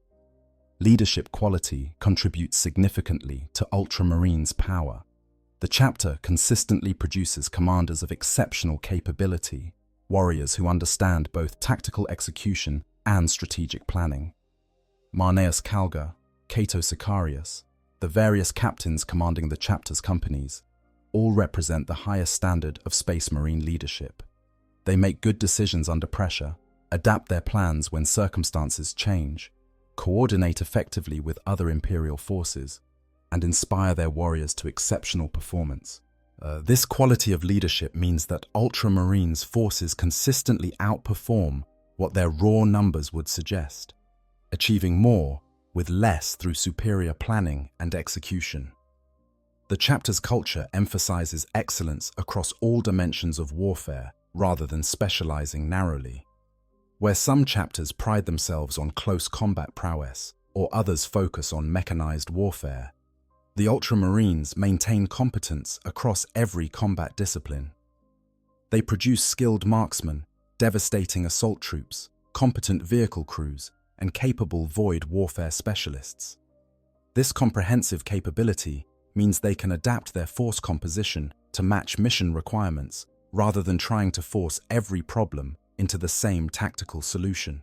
While their institutional stability provides advantages that less organized chapters cannot match. The Ultramarines maintain detailed records going back to their founding, allowing them to study their own history and learn from past mistakes. They have clear chains of command and succession planning that ensures continuity when leaders fall in battle. Their librarium contains vast repositories of tactical and strategic knowledge. Their reclusium maintains spiritual discipline and ensures that battle brothers remember why they fight. All these institutions work together to create an organization that functions effectively even under extreme stress, where other chapters might fracture or lose cohesion. The return of Robert Guilliman has multiplied the Ultramarines' power in ways still being felt across the Imperium. While having a living Primarch provides advantages that no amount of training or resources can replicate, Guilliman's strategic genius allows the Ultramarines to punch far above their weight, achieving objectives that would seem impossible for a chapter-strength force. His presence on the battlefield inspires not just his own sons, but all Imperial forces fighting alongside them to greater efforts. His authority as Lord Commander of the Imperium means the Ultramarines can call upon resources and support that would be unavailable to other chapters.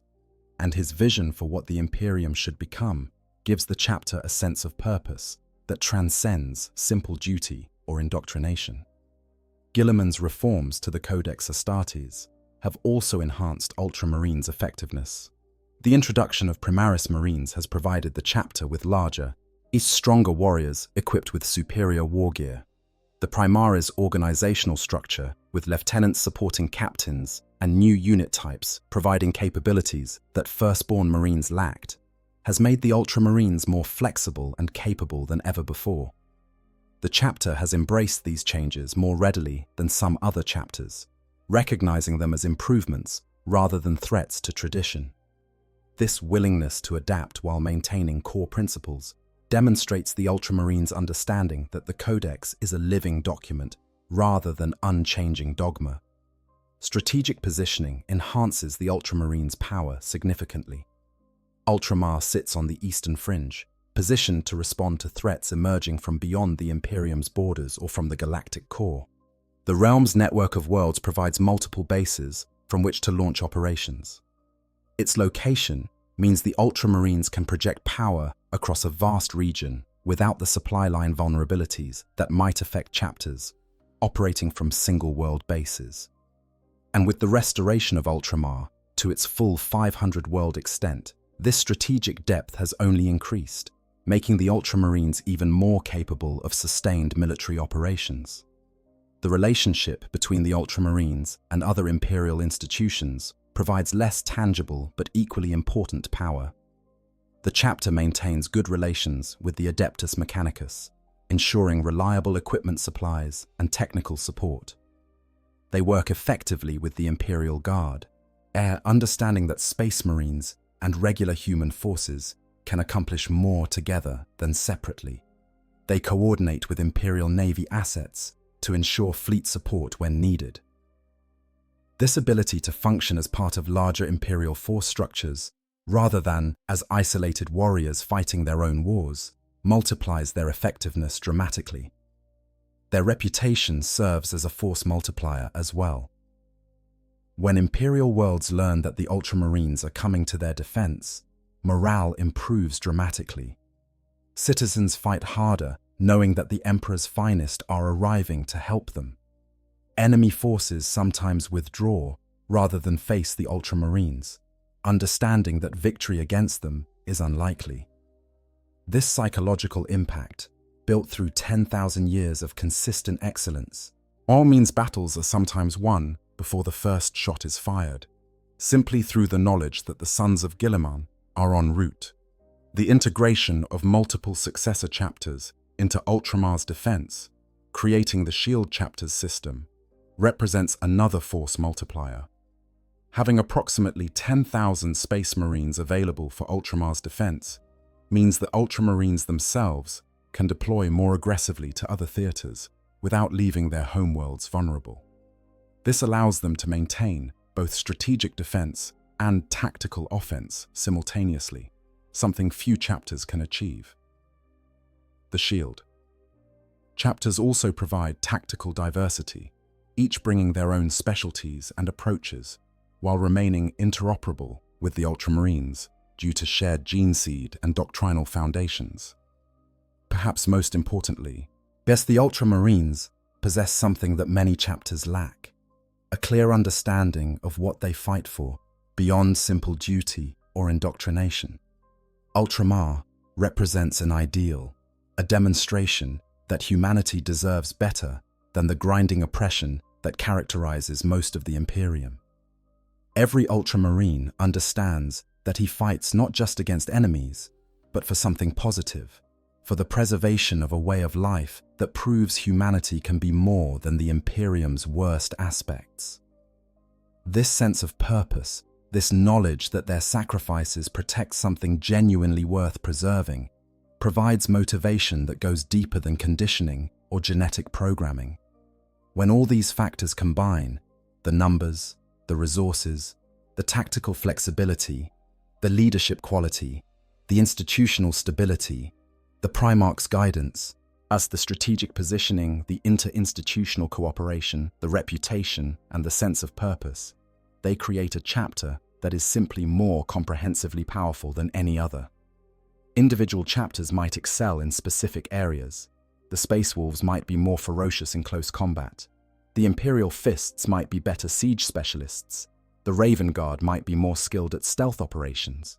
But no chapter can match the Ultramarines across the full spectrum of what makes a Space Marine force truly powerful. This comprehensive dominance is not accidental.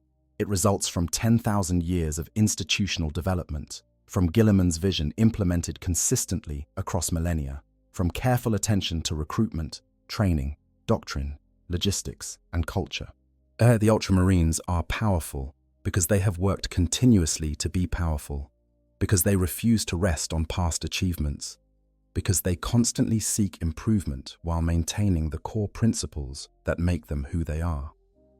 They represent what Space Marines can achieve when exceptional genetic material, superior training, abundant resources, brilliant leadership, and clear purpose all align in a single chapter. Critics sometimes accuse the Ultramarines of being boring, of lacking the distinctive character that makes other chapters interesting. They point to the Space Wolves' Viking aesthetic or the Blood Angels' struggle with the Red Thirst as more narratively compelling than the Ultramarines' disciplined professionalism. But this criticism misunderstands what makes the Ultramarines remarkable. They are interesting precisely because they prove that you don't need savage berserker fury or genetic curses to be exceptional warriors. You don't need quirky traditions or departure from established doctrine to be effective.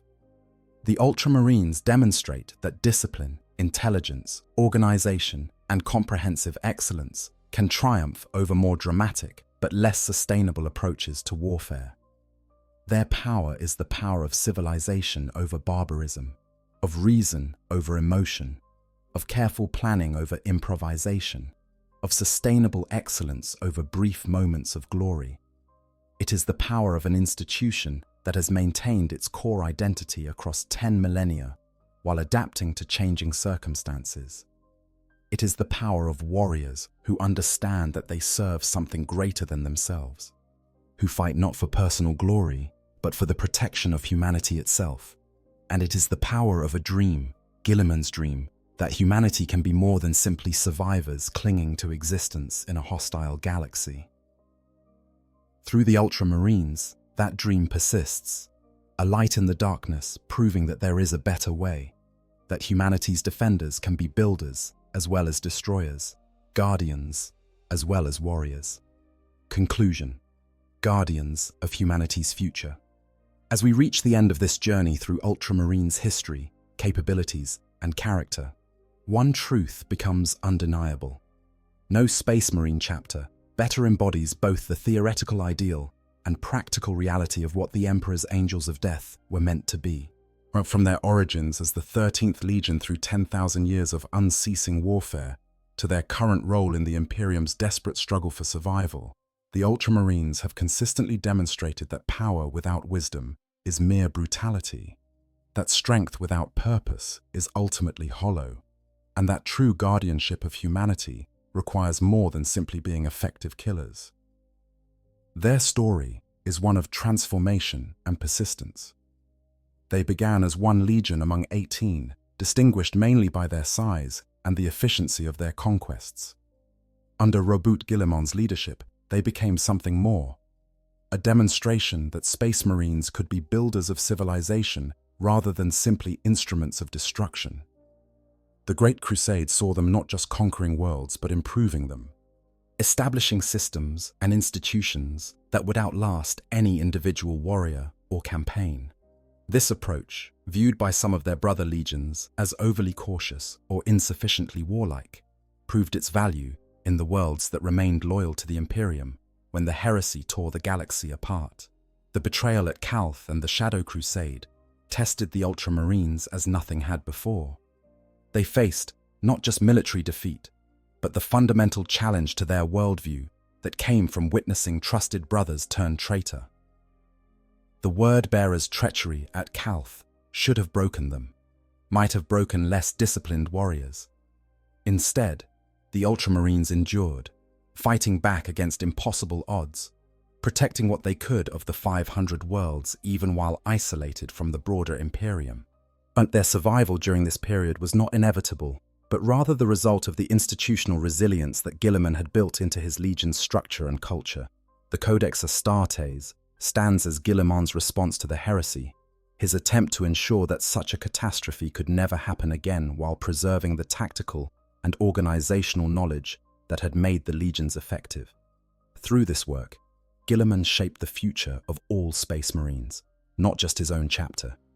The debates around the Codex's implementation, the controversy it generated among the surviving Primarchs, and its eventual acceptance demonstrate both its necessity and the wisdom of its principles. 10,000 years later, the Codex remains the foundational text for the majority of Space Marine chapters, or its influence touching nearly every corner of the Imperium's military forces. The Millennium following the heresy saw the Ultramarines transform from a legion to a chapter, while simultaneously expanding their influence through their successor chapters. Each new founding drew heavily on Ultramarine gene seed, creating an ever-expanding network of chapters that shared Guilliman's genetic and cultural legacy. This multiplication of force, rather than simply preserving what had been, ensured that the principles Guilliman established would spread across the Imperium.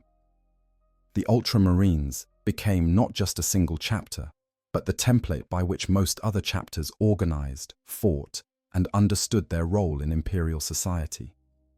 Ultramar's development into a model of what Imperial governance could be, combined with the Ultramarines' protection of that realm, created a living demonstration that the Imperium need not be a dystopian nightmare. Within the 500 worlds, citizens lived lives with meaning beyond simply dying for the Emperor. They were educated, governed by just laws, protected by competent forces, and given opportunity to improve their circumstances through merit rather than birth. This was not paradise, but it was infinitely better than the typical Imperial world.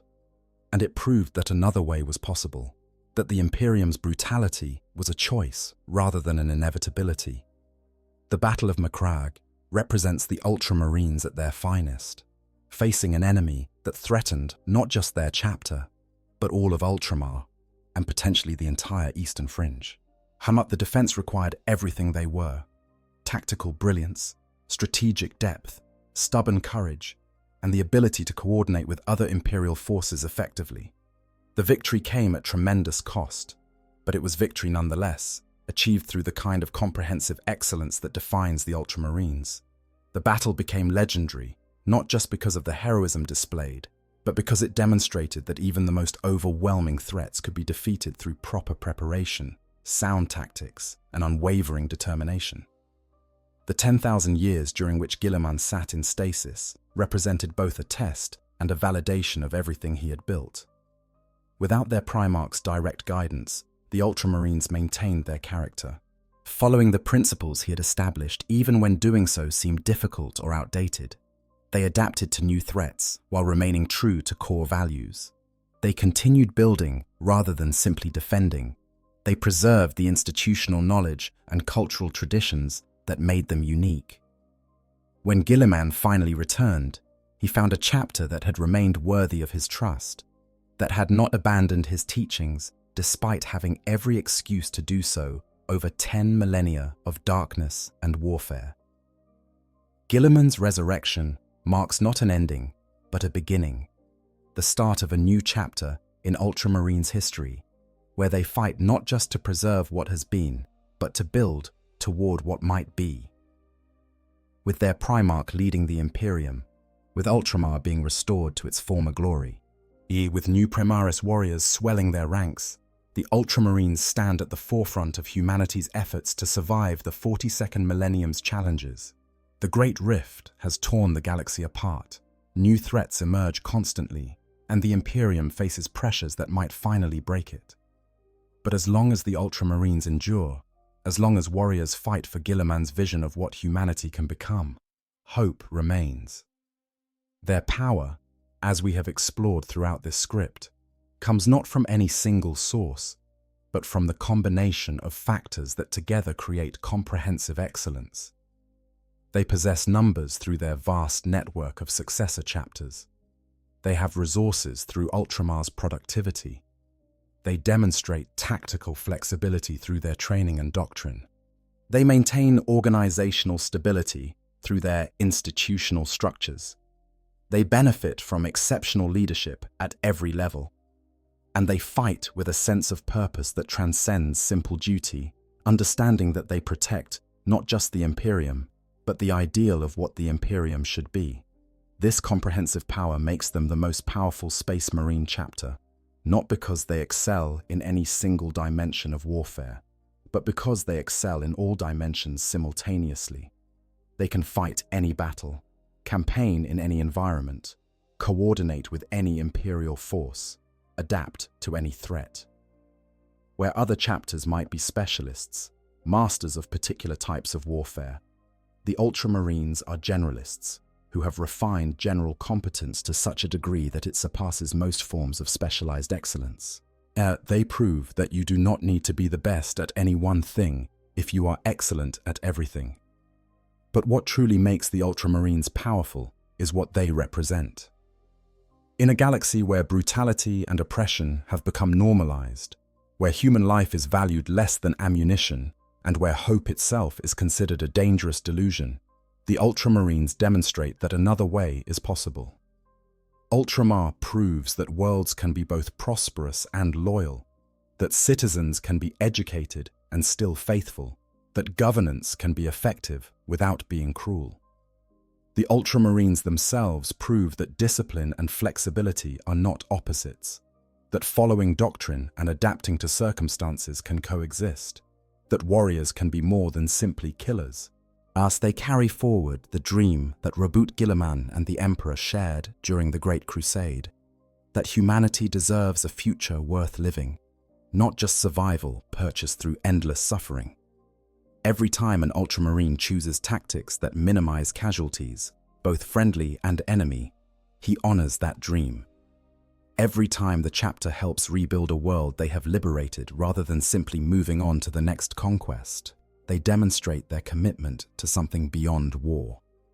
Every time they train local defense forces and leave behind advisors to help establish good governance, they prove that Space Marines can be guardians of civilization rather than simply instruments of destruction. This is why the Ultramarines matter, why their story is worth telling, or why understanding them helps us understand what Warhammer 40,000 is ultimately about. They represent the tension at the heart of the setting between the grim darkness of what the Imperium has become and the light of what it was meant to be. They refuse to accept that brutality and oppression are inevitable, that humanity's defenders must become monsters to fight monsters. They insist, through their actions across 10,000 years, that there is a better way, that principles matter even in the galaxy's darkness, that how you fight is as important as whether you win.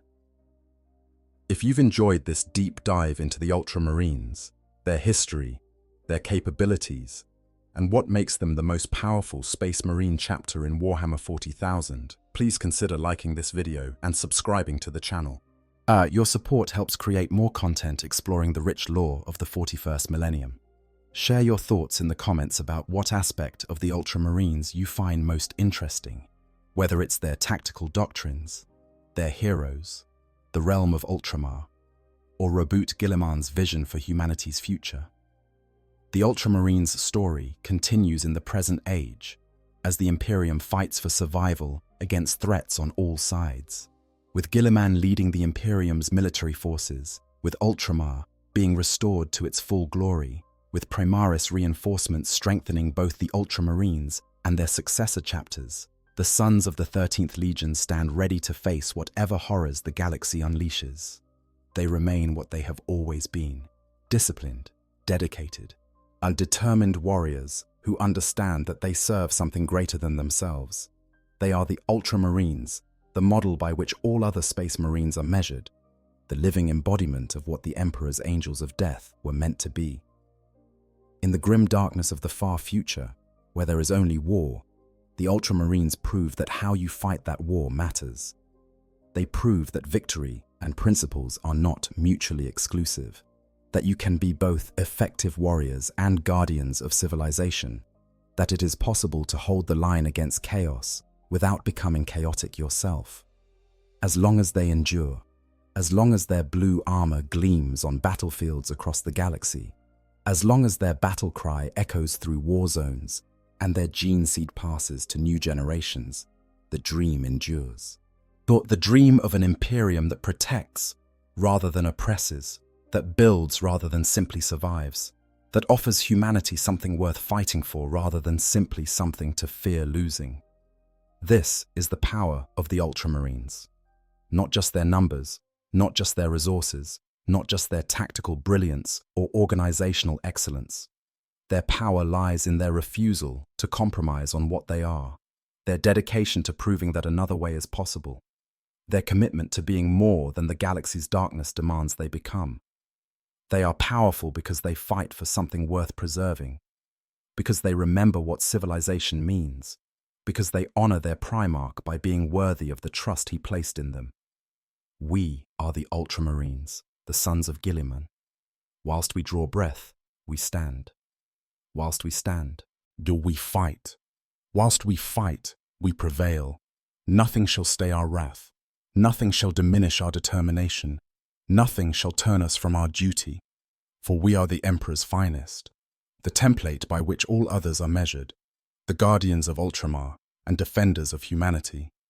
We are the Ultramarines, and we will never surrender, never falter, never fail in our sacred duty to protect what remains of humanity's hope for a better future, courage and honor, for the Emperor, for Guilliman, for Ultramar.